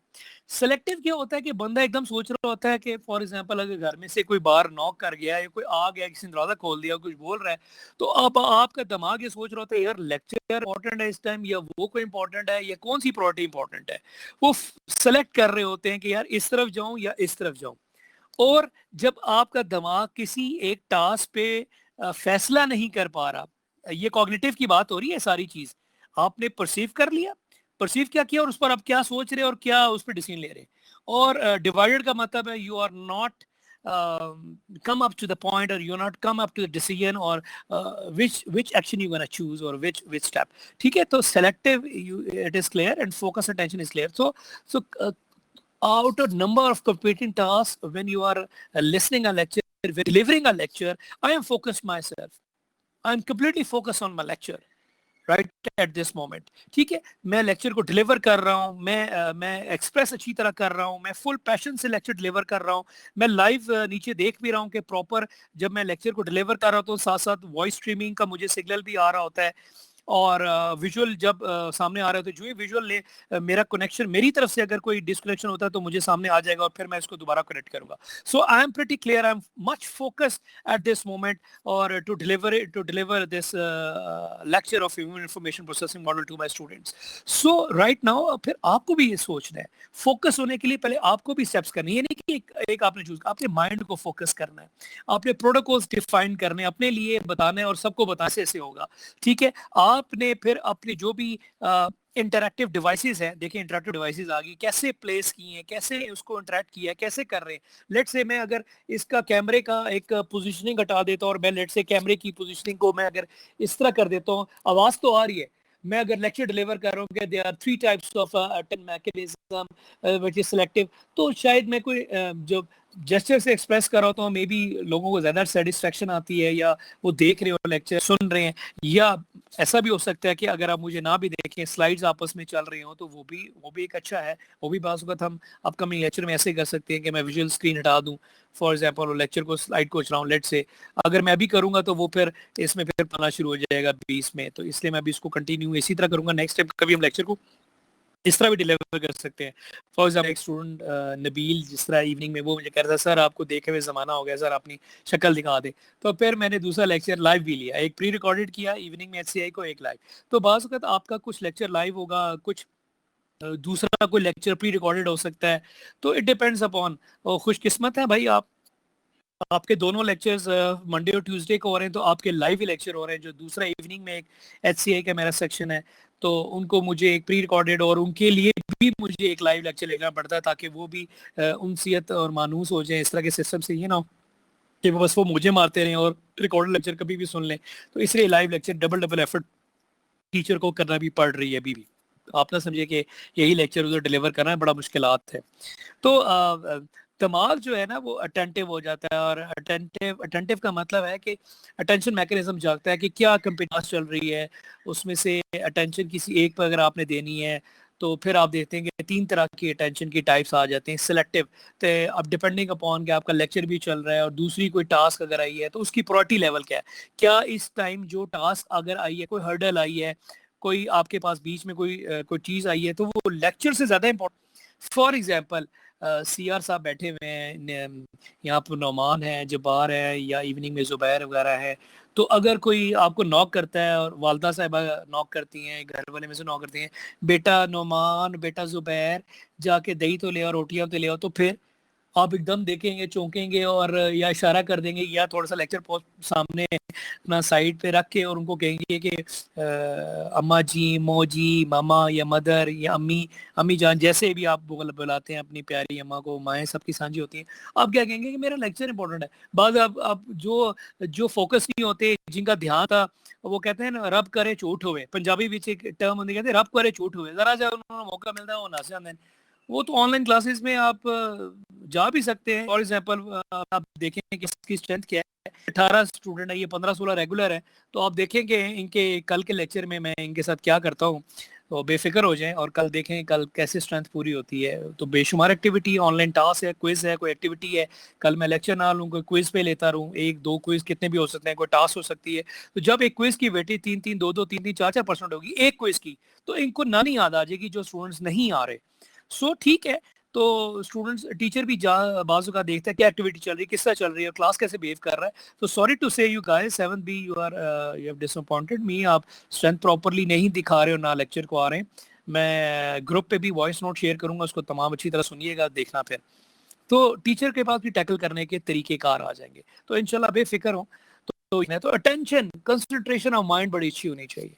अगर आप किसी चीज पे फोकस कर रहे हैं तो उस पे फिर, या काम करने का आपने सोचा है, ठानी है, तो फिर उस पे फोकस करें। तो ये फोकसिंग की टेक्निक्स भी होती है कि फोकस अगर नहीं हो पा रहा तो कैसे करना है, उसकी भी टेक्निक अभी बता देता हूँ। कि लेट से अगर कोई काम करने बैठे हैं, कोई लेक्चर पढ़ने बैठे हैं, कोई सुनने के लिए बैठे हैं, कोई कोडिंग करने बैठे हैं, अगर उस पर ध्यान नहीं लग रहा, तो जिस आप रूम में बैठे हैं थोड़ी देर आप क्या करें, जो आप काम कर रहे हैं उसको छोड़ दे, और उस पूरे एनवायरनमेंट में, उस रूम में, उस पूरे एनवायरनमेंट में, मीन्स का मतलब एनवायरनमेंट कहीं भी हो सकती है, उसमें किसी एक चीज पर आप उसको टारगेट करें और उस पर फोकस करें और ध्यान बढ़ाएं। फॉर एग्जाम्पल इस रूम में बैठे हैं और लेट से मैं कहता हूँ कि ये देखिए, अगर आपको नजर आ रही होगी कोई ये पिक्चर, ये एक को नजर आ रही है, एक सीनरी आ रही है, मून है, हाउस है, और ये ट्री है, रिवर है, बड़ी अच्छी एक व्यू है। और लेट से कोई भी आप उस पे अपने रूम में एक चीज को, इसको फोकस करते हैं। एग्जाम्पल मैं लेक्चर को छोड़ देता हूँ, इस तरह की टेक्निक बता रहा हूँ, जो फोकस नहीं हो रहा है, जो आपका मन नहीं लग रहा, आपका दिल तो है बट दिल नहीं कर पा रहा कि यार फोकस नहीं हो पा रहा उस चीज पे, तो आप क्या कर सकते हैं, वो उस एक्टिविटी को थोड़ी देर के लिए छोड़ दें और किसी सीनरी, किसी ऑब्जेक्ट पे, किसी चीज पर भी आप थोड़ी देर टारगेट करें, उसे 5 से 10 मिनट उस पर डिस्कस करें, माइंड में सोचें, उसको फील करें। जब आप मतलब उसको थोड़ा सा उस पर टाइम लगा लें, फिर उस चीज को पोस्टपोन करके आप दोबारा उस पर फोकस लाएं, जो जो चीज आपने छोड़ी थी। आप देखें कैसे वो आपका ध्यान लगता है, कैसे आप फिर फोकस होते हैं। और कुछ स्टूडेंट के लिए ऐसे है, वो कहते हैं जेड़े एथे भी कोड़े ओ मक्के भी कोड़े। तो जिन्होंने कुछ भी नहीं करना, फोकस ही नहीं रहना, अपने आप को फोकस नहीं रखना, सुनना नहीं, अटेंटिव नहीं बैठना, तो वो उनके लिए बेकार है। See, so that is why this little definition is very important, कि आपने नंबर ऑफ कंपीटिंग टास्क या कोई एक्टिविटीज चल रही हैं उस पे से कैसे अपने आप को उन टास्क पर फोकस रखना है जिस पर आपने ध्यान दिया। और अगर कोई चैलेंजिंग या कोई एज अ न्यू कोई एक्टिविटी या न्यू इनपुट के तौर पर टास्क होती है, it depends upon the priority of the task, it depends upon the depending upon that context, आपके लिए कौन सा इंपॉर्टेंट, आपने क्या सिलेक्ट करना है और किसकी ज्यादा अहमियत है, किसकी ज्यादा प्रायोरिटी है। फॉर एग्जाम्पल मैं एग्जाम्पल दे रहा हूँ इन अटेंशन की टाइप्स की, मैं एग्जाम्पल दे रहा हूँ आपको, डेफिनेशन पॉइंट भी समझा रहा हूँ, साथ एग्जाम्पल भी दे रहा हूँ, 2-3 एग्जाम्पल दी है। फॉर एग्जाम्पल लेक्चर चल रहा है और आपको कॉल आ जाती है। अब कॉल देखें कि लेट से कि आप लेट से वैसे ही देखते हैं, अगर कॉल फ्रेंड्स है या अननोन नंबर है तो वो आपके लिए इंपॉर्टेंट नहीं है। उस टाइम अननोन नंबर अगर है वो आपके लिए इंपॉर्टेंट नहीं है, अगर कोई फ्रेंड्स वाला सर्कल का है वो आपके लिए इंपॉर्टेंट नहीं है, लेक्चर इज इंपॉर्टेंट। हाँ, अगर घर से है और घर से अगर आप कोई कॉल आती है और आप उसको अगर डिसेबल कर देते हैं, और अगर फिर कोई कॉल आ रही है, इट मीन्स कि आप दोबारा कुछ समझते हैं कि यार जरूरी है कि वो कोई इंपॉर्टेंट मैसेज देना चाह रहे हो, तभी बार बार कॉल करें। अगर वो एक दफा कॉल करते हैं और अगर आप लेक्चर सुन रहे हैं बड़ी चीज़, आप उसको कॉल को डिस्कनेक्ट कर दें, डिसेबल कर देते हैं, और अगर वो कॉल नहीं करते, इट मींस उनको समझ आ जाती है कि बच्चा हमारा बिजी है। अगर वो बार बार कॉल करे, इट मींस वो आपको समझ आने के लिए इशारा काफी है, अक्लमंद के लिए इशारा काफी है कि इट मींस कि सम इंपॉर्टेंट है। तो ये नहीं है कि जो ही आपको कॉल आती है आप खड़े थे, सर सर कॉल आ रही है, ये कोई तरीका नहीं है, ऐसा नहीं होता, ठीक है। इसलिए जो टीचर्स हैं वो भी आपको पहले कहते हैं कि एक तो इसको ऑफ रखें या वाइब्रेट पे रखें, या अगर इंपॉर्टेंट कॉल घर से है और वो अगर बार बार आ रही है, कोई इंपॉर्टेंट है, मैसेज करके भी पता कर सकते हैं, तो तब अगर कोई फ्रेंड सर्कल की है तो वो इसलिए इंपॉर्टेंट नहीं है, उसके लिए आपका लेक्चर उसका प्रायोरिटी, और वो अपने लेक्चर पे फोकस करना है। सेलेक्ट कर रहे थे कि कॉल इंपॉर्टेंट है या लेक्चर इंपॉर्टेंट है। तो बाज़ औक़ात ऐसा, लेट से हम एग्जांपल ले लेते हैं, लेट से घर से कॉल आ रही है, ठीक है, और घर से कॉल आ रही है और लेक्चर आ रही है, तो डेफिनेटली अगर बार बार घर से कॉल आ रही है तो at that time your call from the home is very important as compare to lecture. ये सुने जरा, अगर बार बार कॉल घर के नंबर से आ रही है, फादर मदर्स के नंबर से आ रही है, ठीक है, कजनों से आ रही है, फुप्पी चाचे मामू से आ रही, वो नहीं, आपके जो क्लोज रिलेटिव है, ब्लड रिलेटिव जिनको कहते हैं, भाई बहन अम्मी अबू से आ रही है, तो तब दैट इज वाई आप सेलेक्ट कर रहे होते हैं कि यार इस टाइम मैं लेक्चर सेलेक्ट करूं या call. So my answer is your family, your home is eight that time is very important. Let's say unknown number है, कोई अननोन नंबर से कॉल आ रही है और आपका लेक्चर चल रहा है, आप उसको सुन रहे हैं, अननोन नंबर से कॉल आ रही है, तो फिर आपका दिमाग वो लेक्चर तो सुन भी रहा है और देख भी रहा है, 2 टास्क ये चल रही है, ठीक है। अगर आप कुछ नोट कर रहे हैं, तीसरी चीज वो नोट कर रहे हैं, 3 टास्क की होगी। चौथा आपको कॉल आ रही थी, आपने देखा कि अननोन नंबर है, अब आपका दिमाग सोचने लग गया, 3 चीजों पे सोच रहा है, चौथी चीज पे सोच रहा है यार अननोन पता नहीं कौन है, इस टाइम इंपॉर्टेंट है, फिर आप डिस्कनेक्ट करते हैं, वो फिर कॉल कर रहा है, तो आप डिवाइडेड हुए हैं, आप फोकस नहीं कर पा रहे, आप फैसला नहीं कर पा रहे कि मैं इस टाइम लेक्चर सुनूं या इस कॉल का इंपॉर्टेंट सुनूं, ये पता नहीं कौन है क्या है। सो डिवाइडेड अटेंशन भी होती है, और बाज़ औक़ात हमें डिवाइडेड अटेंशन से हट है, या तो हमें फोकस करना है, या हमें अगर कोई इस तरह की प्रॉब्लम आ जाती है तो हमने उनमें से सिलेक्ट करके एक डिसीजन लेना लाजमी। सो कुछ लोग जो है ना वो डिसीजन ले लेते हैं क्विकली, कुछ लोग डिसीजन नहीं कर पाते, डिसीजन के लिए लोगों की तरफ, दोस्तों की तरफ देखते हैं, बाज़ वक़्त घबरा जाते हैं। तो कुछ लोग ऐसे होते हैं जो सोचते हैं बट नहीं कर पाते, ऐसे लोग होते हैं। कुछ लोग ऐसे होते हैं जो फोकस करके फौरन डिसीजन ले लेते हैं। One should be very much pretty much clear about के हाउ वी गोना मूव और how we gonna what we, तो जॉब्स के हवाले से, कैरियर के हवाले से, प्रोफेशनल लाइफ के हवाले से, पर्सनल लाइफ के हवाले से है, बहुत सारे मैटर्स होते हैं। कई लोग प्रिटी क्लियर होते हैं, कई लोग मशवरे लेके चलते हैं, कई लोग सबसे सुनते हैं और अपना अपना अपना डिसीजन उस पर लगाते हैं, कई लोग सबसे मशवरे करते हैं, सबसे सुन रहे होते हैं, सबसे आइडिया ले रहे होते हैं, बट फिर भी खुद नहीं कर पाते, फिर भी कंफ्यूज रहते हैं, यार अब मैं क्या करूं, ऐसे करूं कि ना करूं, अब क्या होगा यार, ऐसे हो गया ये हो गया। वो कंफ्यूज पर्सनालिटी होते हैं और लाइफ में, और हमेशा प्रॉब्लमेटिक रहते हैं, हमेशा वो टेंशन आ रहते हैं, और बीमारियों से, ब्लड प्रेशर, उन चीज़ों से होते हैं। तो अफरट होते हैं, जो फोकस्ड होते हैं, जो एक चीज़ सोच ली उस पर ही फोकस हुए, वो गलत भी हुई आगे जाके, तो वो डिटरमिन्ड होते हैं कि ठीक है यार मेरा फैसला था, मैंने किया। तो बाज़ औक़ात जब वो गलत चल रहे होते हैं तो फिर वो अपने आप को करेक्ट करते हैं कि यार ऐसे नहीं होना चाहिए था, ये तो मेरा डिसीजन था, ये तो मुझे सोचना चाहिए था। इसलिए for example choosing a career, choosing a discipline to study in college और यूनिवर्सिटी लाइफ, कॉलेज लाइफ और यूनिवर्सिटी लाइफ, वो स्टूडेंट्स पे छोड़ देना चाहिए। माशाल्लाह इतने एक्टिव हो गए, इतने ज़बरदस्त हो गए कि वो अब खुद चॉइस कर सकते हैं, सुन सकते हैं, देख सकते हैं। हाँ, उनको आप एडवाइस करें, उनको गाइड, बट डिसीजन पे छोड़े, क्योंकि जब वो डिसीजन लेते हैं और वो सही करते हैं तो उनको शाबाशी मिलती है, और नहीं करते फिर आप इनको मोटिवेट करें कि तुमने ये कहा था, तुमने ये लिया था। और अगर आप याद करें कि मेरे जब शुरू के जो लेक्चर्स होते हैं, excuse me just a moment,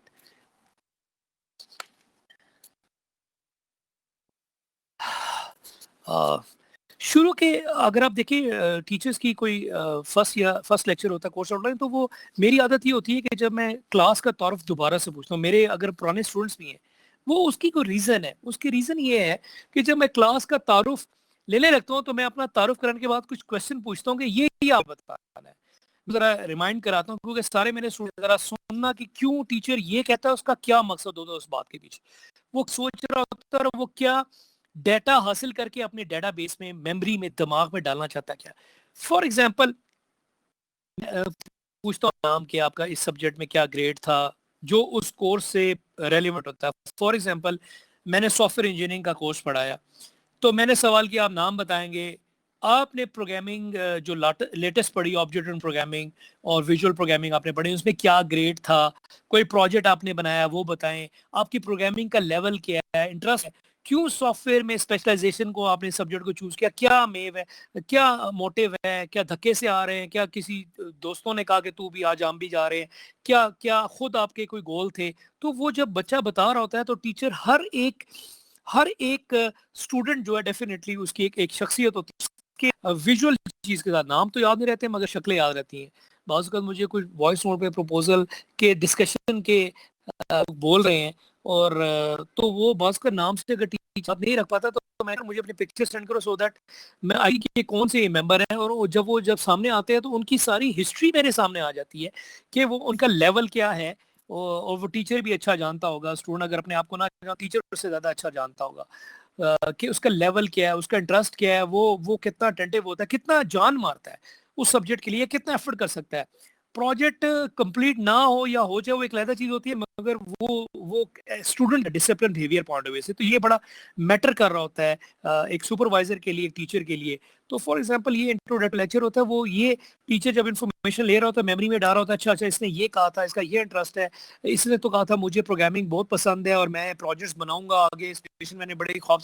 जब वो नहीं कर पा रहा था तो टीचर उसको याद कराता है कि बेटा तुम्हारे तो ये एम थे, तुम्हारे तो ये मेन गोल से, तुम्हारा तो ये चार्म था, तुमने तो खुद चूज किया था। फिर तो ये चीज तो ये चीज वो याद दिलाता है, मोटिवेट करता है कि तुमने ऐसे करना है। अच्छा जी, जस्ट अ मिनट, मैं पानी थोड़ा सा पी लूं।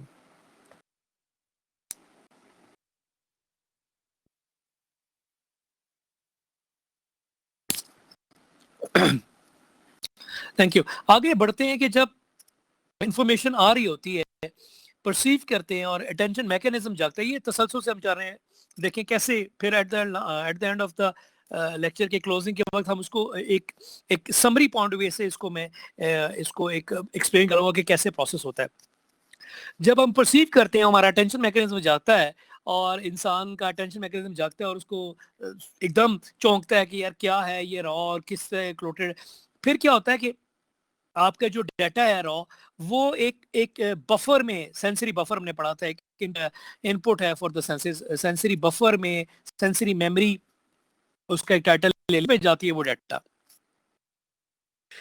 इंटरमीडिएट शॉर्ट टर्म मेमोरी जो सेंसरी मेमोरी है, जो वर्किंग मेमोरी है बेसिक, उसमें basic recognition 7 plus minus 2 chunks of information. It mean 7 plus 2 9 piece of chunks, ये 7 minus 2 7 भी और 7 minus 2 5। तो ये इंफॉर्मेशन चंक्स की सूरत में रॉ फॉर्मेट में एक्टिव मेमोरी में, जिस तरह अगर हम सिस्टम की बात करें तो रैम में चीज करंट होल्ड प्रोग्राम इंस्ट्रक्शन, जो करंट प्रोग्राम चल रहा है उसकी इंस्ट्रक्शन होल्ड किया होता है, नेक्स्ट इंस्ट्रक्शन आती है तो प्रीवियस की जो इन्फॉर्मेशन है वो डिस्ट्रॉय हो जाती है। तो इसी तरह जो short term sensory memory input data I जा रहा है और अटेंशन मैकेनिज्म जाग रहा है, और आप रॉ डाटा को फिर आगे भेजते हैं, जो ही आगे भेजते हैं वो प्रोसेस करता है कि यार ये रेलेवेंट है नहीं है।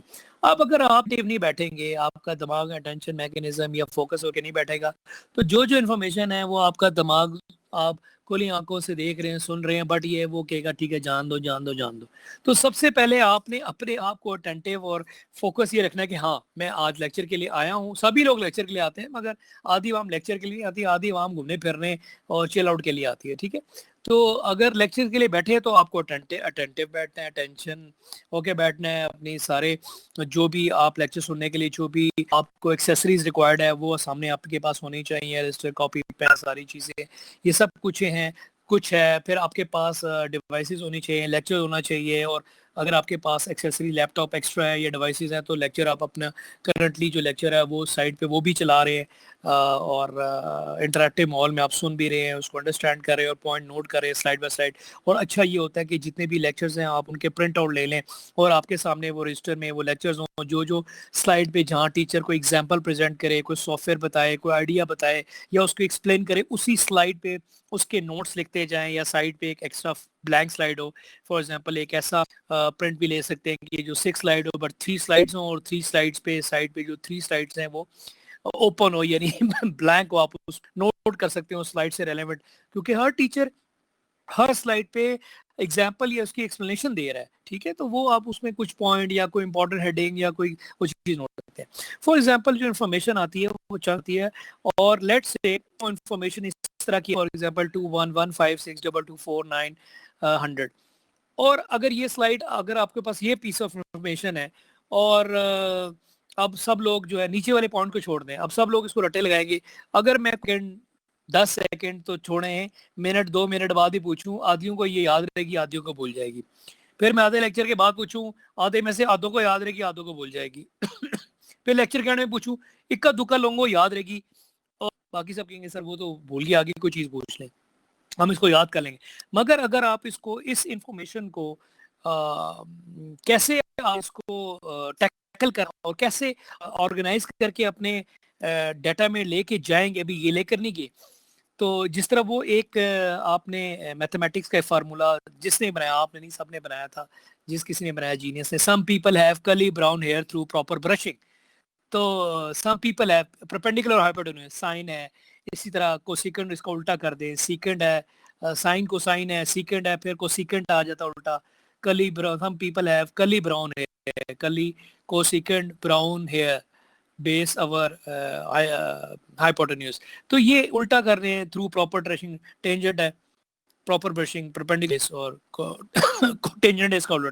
तो जिस तरह ओएसए लेयर है, आपने उसकी एब्रीविएशन बनाई, इस तरह कोई और है, कोई आप उसका फार्मूला, कोई ऐसा एक शॉर्ट एक बनाते जो आपको मेमोरी में इजीली आप स्टोर कर सके और उसको रिट्रीव भी कर सके। तो अगर आपने इस इंफॉर्मेशन को आप देखें कि इस तरह आपने टैकल किया और इसी तरह आप स्टोर करें 211 और 211 से कुछ इंफॉर्मेशन आप टैग करें, फिर 56 इज समथिंग ईयर, जिस तरह ये पुराना एनआईसी कार्ड नंबर है और घराना नंबर होता है 211, घराना नंबर 56 वो उसका ईयर ऑफ बर्थ होता है। It's not my year of birth, it's example, my year of birth is sine, और 224 ये एक सिलसिला नंबर जो भी चल रहा है। आप अगर इस तरह ब्रेक डाउन करते हैं इंफॉर्मेशन को, या आप इस चंक्स में, स्मॉल चंक्स में, इसको एक चंक को 3 चंक्स में करके, तो इस तरह आसान हो जाता है। जब मैं इस तरह अगर आपको कहूँ तो आप पहले 211 कर लेंगे, अच्छा ओके 211, फिर आप पॉज देंगे, फिर आप कहेंगे अच्छा 56, 211 56, फिर 224 900।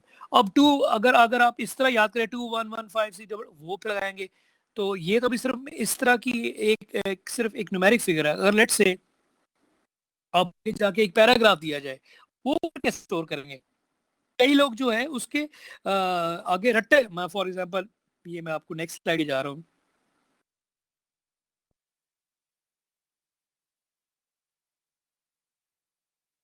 Just a minute.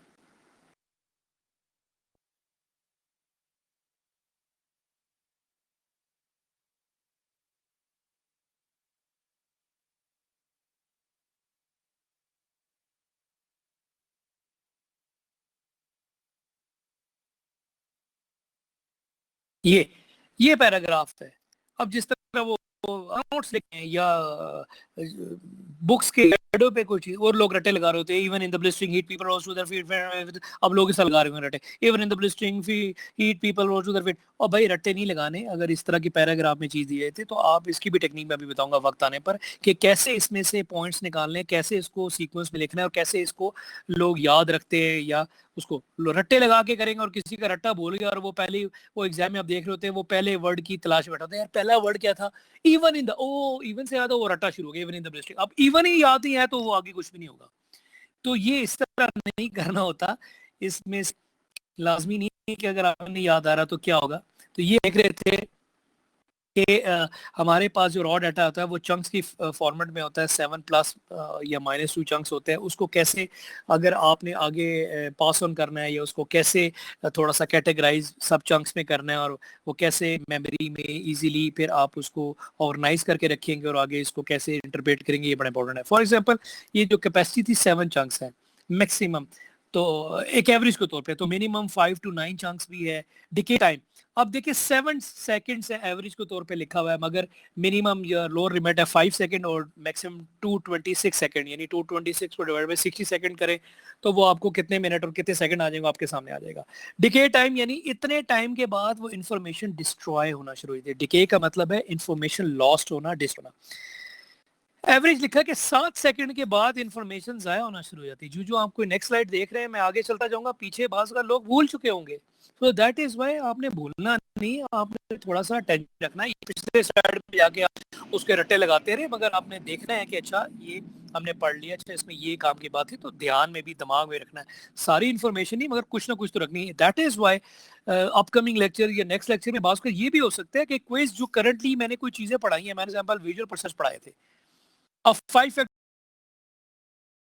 विजुअल है, साइज है, विजुअल एंगल एक्यूटी है, ब्राइटनेस है, कलर। अब लेट से मैं कुछ ऐसा सवाल एमसीक्यू में पूछता हूँ कि यार इनमें से कौन सा ऐसा फैक्टर है जो नहीं है, कि या कोई सवाल हो कि ये कोई फैक्टर है या नहीं है, तो अब आपने पढ़ा ही नहीं, ध्यान ही नहीं दिया, तो फिर क्या होगा, फिर क्या होगा, तो ये मसला हो जाएगा। ये मसला हो जाएगा कि आपको बता, अब लेट से मैंने विजुअल परसेप्शन पढ़ाया और मैंने लॉस, के लॉस, मैंने एग्जांपल्स पढ़ाई, मैंने शॉर्ट टर्म मेमोरी, सेंसेस पढ़ाई, फिर मैंने आपको हेयरिंग के हवाले से एग्जांपल दी, टच के हवाले से एग्जांपल दी, फिर शॉर्ट टर्म मेमोरी फंक्शन। तो कितने सारे पॉइंट, उनमें से कुछ मैं 4-5 पॉइंट्स के एमसीक्यू दे देता हूँ ट्रू फॉल्स या सिलेक्शन में। अब अगर कोई लेक्चर सुन ही नहीं रहा और ध्यान भी नहीं दे रहा तो वो मिस कर जाएगा। अगर जो लेक्चर ध्यान दे रहे हैं तो इजीली वो 5/5 नंबर ले सकते हैं, या 10 कोई मैंने ट्रू फॉल्स दिया और मैंने 2-3 मिनट का टाइम दिया, 2-3 मिनट में आप कैसे एक दूसरे से चीटिंग करेंगे? क्योंकि आपने यस नो फौरन करना है और आपने सबमिट करना है। अगर सबमिट नहीं proper with in the time करेंगे तो आपका टाइम खत्म हो गया, लेक्चर सबमिट नहीं कोई सबमिट नहीं हुआ, टाइम खत्म हो गया, तो आप गए, अपने पढ़ना है, आपने यस नो करना है। तो 2-3 मिनट तो ऐसे निकल जाते हैं। तो अगर मैं 15 मिनट का टाइम दे दूं क्विज में, तो ऑनलाइन क्विज में कैसे 15 मिनट दे सकता हूँ या 10 मिनट कैसे दे सकता हूँ? वो तो आपका ग्रुप अवेलेबल है, आप वॉइस नोट करके एक दूसरे का शेयर भी करके आंसर पूछ सकते हैं। ऐसा नहीं, quick response within some minute के अंदर, और क्विक, बेशक 2-3 मिनट और 2-3 या 5 एमसीक्यू पढ़ो, ठग गया यस नो इनका, तो जो ही किया यस किया नो किया वो आप जवाब देंगे। सो यस नो भी, वो क्विज भी एक असेसमेंट वैल्यूएशन है, मगर उससे ज्यादा अच्छा वाइवा है। तो वाइवे के लिए भी तैयार रहे। तो वाइवा सबसे बेस्ट एक अच्छा एक वैल्यूएशन क्राइटेरिया, हर एक स्टूडेंट का इंडिविजुअल, और कुछ भी उससे क्वेश्चन पूछा जा सकता है और वो बताए, तो ये एक जबरदस्त असेसमेंट क्राइटेरिया है। ठीक है ना, आप वो लाइव किसी से पूछ सकते हैं, वो आपने फौरन यस नो, या आपने उसका आंसर देना है एक्सप्लेनेशन पॉइंट ऑफ व्यू से। तो यस नो का आपने अगर बंदे भी आगे बैठाए हुए हैं कि यस हो तो एक उंगली खड़ा मत नो, वाई में क्वेश्चन होगा, आप उसका आंसर देंगे, उसकी एग्जांपल रीजनिंग देंगे, तो ये होता है। ठीक है, तो शॉर्ट टर्म मेमोरी में एक्सेस टाइम, उसको उस इंफॉर्मेशन को एक्सेस करना है शॉर्ट टर्म मेमोरी से, क्विक मेमोरी से, तो वो देखिए कितना है, 25 सेकेंड्स, सॉरी 70 मिली सेकेंड है। ठीक है, तो 7 कैपेसिटी 7 चंक्स है। डिकेड इंफॉर्मेशन जो लॉस्ट होती है वो 7 सेकंड्स के बाद लॉस होना शुरू हो जाती है। जो एक्सेस टाइम है from the short term memory वो 70 मिली सेकेंड्स है। इससे ज्यादा भी कई लोगों को एक्सेस होती है। डिके टाइम की इसकी मेमोरी बड़ी अच्छी पावर होती है, वो इन्फॉर्मेशन थोड़ी देर के बाद डिके होती है। तो अगर डिके होती है, डिके का मतलब है लॉस्ट, डिस्ट्रॉय इंफॉर्मेशन का होना। ठीक है, अब कौन कितना अच्छी तरह से उसको साथ साथ सुन रहा है, नोट कर रहा है, या उसको देख रहा है, क्योंकि दोबारा जो रिपीट करते हैं तो वो पक्की हो जाती है। जब तक आप उसको रिहर्सल नहीं करेंगे, उसको मेमोराइज नहीं करेंगे, इनिशियल लेवल पे वो आपकी कईयों के ठहर जाएगा, कईयों के नहीं ठहरेगा, कईयों के बहुत अच्छे ठहर जाएगा। जो ही दोबारा उसको देखेंगे, प्रैक्टिस करेंगे, तो जो इन्फॉर्मेशन शॉर्ट टर्म से जो लॉन्ग टर्म मेमोरी में जाती है ना, वो प्रैक्टिस से जाती है। Short term memory, short term जो आपकी एक्टिव मेमोरी है, उधर से जब लॉन्ग टर्म मेमोरी में परमानेंट स्टोरेज के लिए भेजते हैं, तो इंसान जो जब दिमाग इंफॉर्मेशन मेमोरी से लॉन्ग टर्म मेमोरी में भेज रहा होता है, जिसको तैतुल शऊर और एक एक एक एक टर्म होती है जिसको बोलते हैं लाश शऊर, तो पता नहीं कहाँ पड़ी हुई है, वो एक्सेस भी नहीं होती। तो इंसान के दिमाग के पता नहीं किस हिस्से की बात हो रही है कि लाश शऊर में ये बात होती है। तो शॉर्ट टर्म मेमोरी से लॉन्ग टर्म मेमोरी में by rehearsal and by practice से वो इन्फॉर्मेशन को आप लॉन्ग टर्म परमानेंट स्टोरेज के लिए लेके जा सकते हैं। ठीक है, वो देखते हैं कि वो कैसे है। For example long term memory जो भी, ये short term memory, long term memory, ये कंप्यूटर सिस्टम, ये सिस्टम, या इनकी बात नहीं हो रही, ये इंसान दिमाग की बात हो रही है, और ये ह्यूमन इंफॉर्मेशन प्रोसेसिंग मॉडल है, ये कंप्यूटर इंफॉर्मेशन प्रोसेसिंग मॉडल नहीं है। तो अनलिमिटेड मेमोरी, डेफिनेटली आपको पता है अनलिमिटेड मेमोरी है, इसका अनलिमिटेड साइज है, स्लो एक्सेस में। अब इंसान ने ऐसी इंफॉर्मेशन जो उसके लेट से परमानेंटली बैठी हुई है और पड़ी हुई है, फॉर एग्जांपल ऐसी इंफॉर्मेशन आप कहते हैं यार आपने कौन से कॉलेज, उसका नाम क्या था और इस जगह कौन सी थी, या डेफिनेटली ये एक ऐसी इंफॉर्मेशन है जो आप ज़माने कबल अज़ वक्त, या ज़माने, वो कहते हैं ना ज़माने ईद में, मुस्तकबिल ज़माने बईद में आपने जो गुजरा हुआ है या बीता हुआ है, वो आपने इसे सब लोग को पढ़ के हैं, तो वो आपने साल लगाया, टाइम लगाया, कोई सरसा लगाया, कहीं ने 2 साल लगाया, कहीं ने एक ही इंस्टीट्यूशन से पढ़ा जो स्कूल और कॉलेज खटा था। तो वो ऐसी इन्फॉर्मेशन है जो भूलेगी तो कभी नहीं, मगर वो एक इन्फॉर्मेशन लॉन्ग टर्म मेमोरी पड़ी है, तो उसका जो एक्सेस टाइम है वो स्लो हो सकता है।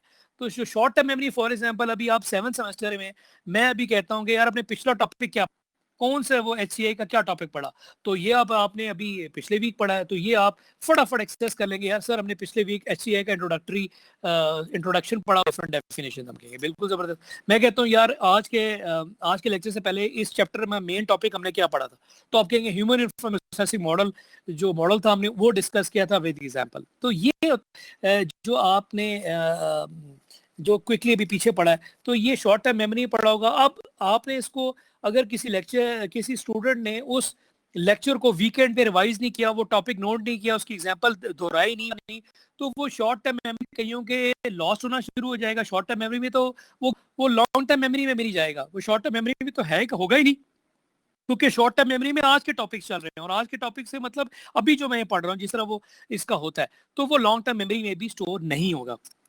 जो उसको प्रैक्टिस करेंगे, नोट्स बनाएंगे, उसके पॉइंट्स बनाएंगे, टीचर ने उस पॉइंट से क्या एग्जांपल लिखी थी, वो उसको तरतीब दे रहे हैं, उसको एक समझ रहे होंगे, तो वो टॉप उनके माइंड में भी आ जाएगा लॉन्ग टर्म। कैसे वो आगे उसको इन्फॉर्मेशन को रिट्रीव करते हैं, कैसे स्टोर करते हैं, वो टेक्निक्स पढ़ेंगे इंशाल्लाह।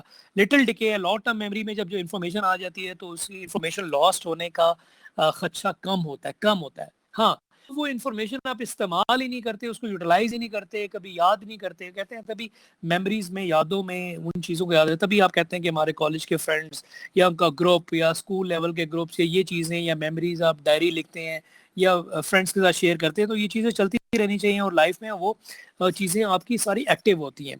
ठीक है, तो एपिसोडिक और semantic, for example long term memory में अभी हम देखते हैं कि इन्फॉर्मेशन जब आ रही होती है, तो या तो एपिसोडिक फॉर्मेट में आ रही होती है या सिमेंटिक फॉर्मेट में आ रही है। ये डेफिनेशन डिस्कस करते हैं, कुछ एक दो डेफिनेशन डिस्कस करेंगे और लेक्चर एंड करेंगे। मैं रिकॉर्डिंग अभी ख़त्म नहीं करूँगा, 5 मिनट जो है थोड़ा सा हम जो CRs हैं यहाँ से उनसे लाइव रिस्पॉन्स लेंगे, और फिर जब मैं लेक्चर एंड करूँगा तो आप ग्रुप पे जो भी कोई क्यूरी है, कोई चीज़ पूछना चाहते हैं, तो वो आप पूछ सकते हैं। और सबसे बेस्ट बात ये है लेक्चर की, ये फॉर्मेट पे है। अगर आपको कोई क्यूरी है भी तो पूछ भी सकते हैं, और अगर क्यूरी है भी तो आप लेक्चर को दोबारा उस पॉइंट को सुन सकते हैं कि वो पॉइंट सर ने क्या एक्सप्लेन किया, वो उसमें क्या एग्जाम्पल नहीं दी, उसको दोबारा सुन सकते हैं, बार बार सुन सकते हैं, फिर आपको समझ आ जाएगी। फिर भी ना हो तो आपके पास ऑनलाइन व्हाट्सएप ग्रुप है, वहां पर टीचर आप क्वेश्चन पोस्ट कर सकते हैं वॉइस नोट फॉर्म में, ऊपर लिखे कि sir have a query this point, ये वॉइस नोट पे शेयर करें, मैं उसको वॉइस का उसको एक्सप्लेन कर दूंगा, उसकी एग्जाम्पल दे दूंगा, वो तमाम लोग उसको सुन सकते हैं, तो वो भी क्यूरी भी रिजॉल्व हो जाएगी।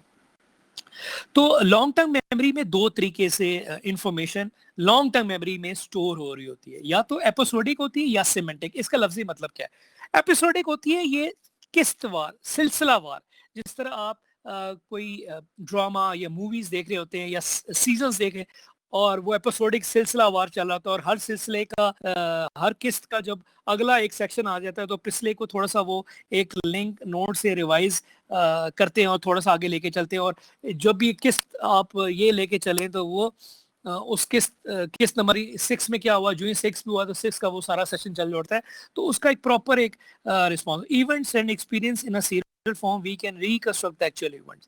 तो जो एपिसोडिक सीरियल वाइज चल रहे होते हैं, फॉर एग्जांपल आपकी लाइफ के मैं एग्जांपल देता हूँ, आपने पहले स्कूलिंग पढ़ी, फिर आपने कॉलेज पढ़ा, कॉलेज से फिर आप यूनिवर्सिटीज में आए, तो अब कॉलेज में पढ़ा या कॉलेज में किन टीचरों से पढ़ा, या सेमेस्टर की बात करते हैं, किस सेमेस्टर में क्या क्या सब्जेक्ट थे, फिर आपको याद आना शुरू होता है जो सेमेस्टर और सब्जेक्ट्स आते हैं टीचरों के नाम, तो आपको वो पूरी एक जो किस्त है या एपिसोड है वो चलना शुरू हुई थी। अच्छा यार ये सब्जेक्ट था, ये टीचर ने पढ़ा था, अच्छा ऐसा पढ़ाया। और बाज़ कैसे होते हैं थे पूरा सेमेस्टर उनका एक सामने आना शुरू हो जाता है उस टीचर के उस सब्जेक्ट के वजह से, अच्छा ऐसे ऐसे पढ़ाया, ऐसे पढ़ा, अच्छा पढ़ा, नहीं पढ़ा, ये एवरेज, या टीचर ये करता था, एक जनरल समरी में वो प्रेजेंट कर सकते हैं। जो एपिसोडिक होती है वो आप उससे जब भी कुछ किसी एपिसोड को आप टारगेट करते हैं, तो वो एक तो एपिसोडिक फॉर्मेट में सीक्वेंस में चल रही होती है, आपके दिमाग में भी स्टोर हो रही होती है। जब उसको आप करते हैं तो आप एक्चुअल इवेंट्स पे उसको रिकंस्ट्रक्ट कर सकते हैं। फॉर एग्जांपल ऐसा कतई नहीं होगा आपकी लाइफ में, अभी आप यूनिवर्सिटी में आप कहें जी कि मैं जो है PhD की कोई क्लास, अभी आपका लेवल मास्टर्स लेवल है, BS लेवल है, अभी आपने MS पे जाना है, MS में आपने सब्जेक्ट्स और एक्सपीरियंस सब्जेक्ट्स और नॉलेज सीखनी है। तो ऐसा कतई नहीं आप स्कूल पढ़ रहे हो और आप स्कूल में आप कहें कि जनाब मास्टर की क्लास करता, ऐसा कतई नहीं है। हाँ, वो जिस तरह मूवी थी बैक टू द फ्यूचर, वो यही बताना चाह रही है कि आप अपने बैक टू द फ्यूचर भी फ्यूचर में भी जा सकते हो और बैक टू द वो पास्ट में भी जा रहे थे। ठीक है, तो बीइंग एन हमारा जो रिलीजन है इस्लामिक पॉइंट व्यू से we don't give on that thing, but memory आप पीछे जा सकते हैं। जो गैब का इल्म है, जो आगे का इल्म है, ये किसी को नहीं पता, ठीक है। ये सिर्फ अल्लाह ताला को पता है, सिर्फ अल्लाह ताला को पता है कि आगे क्या होने वाला है, अपकमिंग क्या होने वाला है। तो अच्छी की उम्मीद है। तो पीछे जो आपको पता है वो पीछे तो आपसे बीत चुका है, आपने देखा है, आपने उसको मेमोराइज करना। हाँ, अच्छी अगर मेमोरी होगी तो आप स्टोर करेंगे, अगर बुरी मेमोरी होगी तो आप उसको निकाल देंगे। मगर कुछ ऐसे लोग हैं जो बुरी मेमोरी को भी स्टोर किए बैठे होते हैं और वो फिर वो याद ही रखते हैं और वो उनसे निकलते नहीं। तो उससे निकलने का मकसद ये है कि उससे डिलीट करवाएं वो इन्फॉर्मेशन, वो बैड एक्सपीरियंस रिमूव करवाएं। वो जब रिमूव हो जाएगा तो लाइफ उसकी सुकून में आ जाएगी।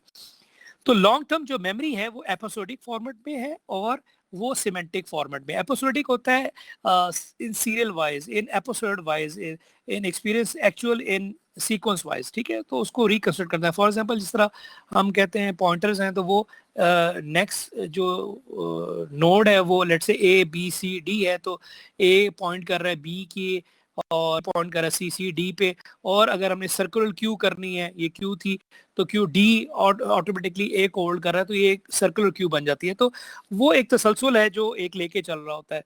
तो सिमेंटिक क्या होता है, वो नेटवर्क फॉर्मेट में होता है, बट उसमें एक आइटम के साथ मल्टीपल एसोसिएशन हो सकती है। जिस तरह मैश ट्री नहीं था, मैश टोपोलॉजी आपने पढ़ा होगा, क्योंकि नेटवर्क से कुछ स्टूडेंट हैं HCI पढ़ रहे हैं इवनिंग के सॉफ्टवेयर के। तो सिमेंटिक नेटवर्क जो होता है वो एक जो एसोसिएशन है उसकी मल्टीपल एसोसिएशन हो सकती है, मल्टीपल कनेक्शन किसी के साथ भी हो सकता है और आगे पीछे। तो काफ़ी वो मेसी स्टफ में होता है। ये उन लोगों का होता है जो अनप्लान्ड होते हैं, अनऑर्गेनाइज्ड होते हैं, चीज़ों को ऑर्गेनाइज करके इंफॉर्मेशन को, डाटा को, सब्जेक्ट को, एक्सपीरियंस को, एक्टिविटीज़ को, इवेंट्स को लाइफ के, वो कभी भी वो तसलसल से ऑर्गेनाइज रखते नहीं है। रखते का मतलब है उसको प्रोसेस नहीं करते, उसको स्टोर नहीं करते चीज़ें। तो जो चीज़ें जो लोग ऑर्गेनाइज वे से चलते हैं, नोट्स, रेगुलर क्लासेस, अपडेट्स और उसको रिवीजन और उसकी टैगिंग कर, ये सारी वो कामयाब भी होते हैं और वो ज़्यादा इंफॉर्मेटिव भी पॉइंट ऑफ व्यू से वो एक्सप्रेसिव भी होते हैं, ये सारी चीज़ें। ओके जी, हम इंशाल्लाह 80 मिनट्स प्लस लेक्चर हो गया। ये देखें, ये स्लाइड है, मैं यहाँ पर तसल्सल तोड़ता हूँ और यहाँ पर एक बेकरारी क्यूरोसिटी नेक्स्ट लेक्चर के लिए छोड़ गया था। ये वो स्लाइड है कि आप इंफॉर्मेशन को, जिस तरह प्रीवियस स्लाइड में कहा कि लॉन्ग टर्म मेमोरी में आ रही होती है इंफॉर्मेशन, या तो हमारे पास इंफॉर्मेशन जो है वो एपिक फॉर्मेट में आ रही होती है, या हम सिमेंटिक फॉर्मेट में कर रहे होते हैं। या तो इसको तसलसल से हम ऑर्गेनाइज करके रखते भी हैं, या हम उसको हैपहैज़र्ड वे, अफरा तफरी, मैश टोपोलॉजी, यानी सिमेंटिक फॉर्मेट में हम सिमेंटिक वे में हम इसको स्टोर करते हैं। अब जो इन्फॉर्मेशन है वो स्टोर कैसे करनी है, ये मैं स्लाइड नेक्स्ट टाइम से स्टार्ट करूंगा। स्टोर कैसे करनी है फ्रॉम शॉर्ट टर्म मेमोरी से लॉन्ग टर्म मेमोरी में। यहाँ पर तो लिखा है रेसल प्रैक्टिस, मगर कैसे हो, नीचे एग्जांपल है वो भी मैं अब समझाऊंगा कि कैसे रॉ डेटा आता है। तो डेटा आता है उसको अब कैसे ऑर्गेनाइज करेंगे by looking at this app. अब ये सामने यहाँ पे आपको चीजें लिखी है, मगर आपको कुछ समझ नहीं आ रही होगी ये क्या मतलब है, लॉन्ग टर्म मेमोरी में कैसे है, इसको स्टोरेज कैसे है, कैसे इसको परसीव करना है, कैसे ये करना है। ठीक है, इंशाल्लाह यहाँ से हम नेक्स्ट लेक्चर में पढ़ाएंगे। और लॉन्ग टर्म मेमोरी में प्रोसेसिंग की बात हो रही है कि इन्फॉर्मेशन जब आ रही है शॉर्ट टर्म मेमोरी से, वो आगे भेज रहा है कि ये हमारे काम की अगर है तो इसको स्टोर करना है। शॉर्ट टर्म से लॉन्ग टर्म की बात कर रहे हैं, तो इसको स्टोरेज अब कैसे करनी है। देखें ऊपर हेडिंग लिखी हुई है, storage of information in the long term memory. तो स्टोरेज हमने दो तरीके से करनी होती है, या रिप्रेजेंटिंग कॉन्सेप्ट या रिप्रेजेंटिंग ऑब्जेक्ट। यहाँ से इंशाल्लाह नेक्स्ट टाइम लेक्चर स्टार्ट करेंगे। मैं अभी थोड़ी देर में लेक्चर एंड करता हूँ। जो CR है वो 1 बाय 1 आके पहले CR, ठीक है, वो लेक्चर का कोई रिस्पांस यहाँ पर लाइव तमाम सामने सबके सामने थे, ताकि सब जो सुनने वाले हैं या बाद में लेक्चर देखने वाले हैं बताएं कि लेक्चर वीडियो फॉर्मेट में, स्लाइड्स जो है वो हेयरिंग फॉर्मेट में कैसा गया है। तो जी वो बताएं। और फिर क्यूरी जो है वो ग्रुप पे भी आप ले सकते हैं, या वैसे अगर किसी को क्यूरी है वो 1-2 मिनट में दे देता हूँ। और फिर मैं व्हाट्सएप ग्रुप पे लाइव होऊंगा, मैं 15-20 मिनट व्हाट्सएप ग्रुप पे भी होऊंगा, और कोई क्यूरी होगी किसी और स्टूडेंट की भी तो वो भी शेयर करो। जी पहले CR अपना माइक खोलें, नुमान है या जबार है दोनों, पहले नुमान खोलें और फिर रिस्पॉन्स दें लेक्चर के बारे में, आज कैसा रहा और क्या हुआ। जी नुमान।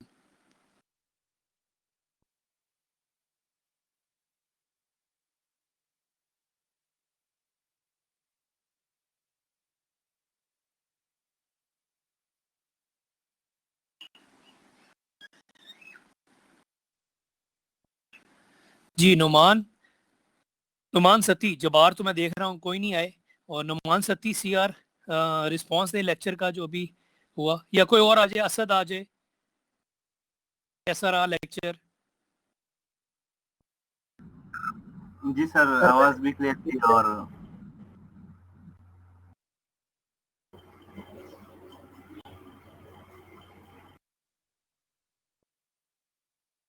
जी नुमान, लेक्चर के बारे में बताएं। नुमान गुफ्तार सती, सीआर। सर जो फर्स्ट लेक्चर था उससे काफ़ी बेहतर है। हाँ जी, काफ़ी अच्छा। इसमें नॉइज और डिस्टर्शन तो नहीं आ रही ना? नो नो सर, आज नहीं आई। हाँ, मैंने असल में सर्वर लिंक लेकर एक्सेस लिया स्पेशली, इंशाल्लाह अब अच्छा होगा और अल्लाह खैर करेगा इंशाल्लाह। जी एनीवन, कोई क्यूरी? जिसको कोई क्यूरी हो या कोई लेक्चर का एक फीडबैक रिस्पांस लाइव देना चाहता हो, वो अपना माइक ऑन करके, तमाम लोग नहीं, वो अपना व्हाट्सएप ग्रुप पे भी अपना रिस्पांस दे सकते हैं। मगर कोई एक और स्टूडेंट कोई पूछना चाहे कोई पॉइंट या लेक्चर का रिस्पांस देना चाहे, जी बताएं।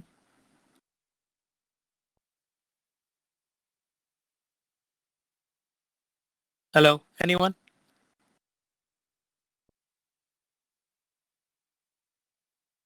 ओके जी, लेक्चर 85 मिनट के करीब करीब है, 5 मिनट्स हो गए हैं और मैं इस लेक्चर को एंड करता हूं। और एंड करने के बाद आप मुझे जो लाइव आपका व्हाट्सएप ग्रुप है उस पे लेक्चर का रिस्पांस, और अगर कोई किसी ने कोई क्यूरी पूछनी है तो वो पूछे। मैं 10-15 मिनट वहाँ पर क्यूरी के लिए भी अवेलेबल हूँ, क्योंकि आपका ये 2 आवर्स का लेक्चर है तो 90 मिनट्स तो ये हो जाएंगे, 10-15 मिनट वो तो अप्रॉक्सीमेटली इतना टाइम हो जाता है। तो ये लेक्चर भी बिग ब्लू बटन के थ्रू देर बाद फिर भी हो जाएगा, आप देख लिए शाम तक या दोपहर तक 4 बजे तक, क्योंकि मेरी 3:30 से 4:30 भी एक क्लास है और फिर इवनिंग में है। तो इवनिंग वालों को ये लेक्चर अच्छा रिकॉर्ड हुआ यहीं से, उनको लेक्चर शेयर करेंगे और कल उनका लाइव भी लेक्चर होगा।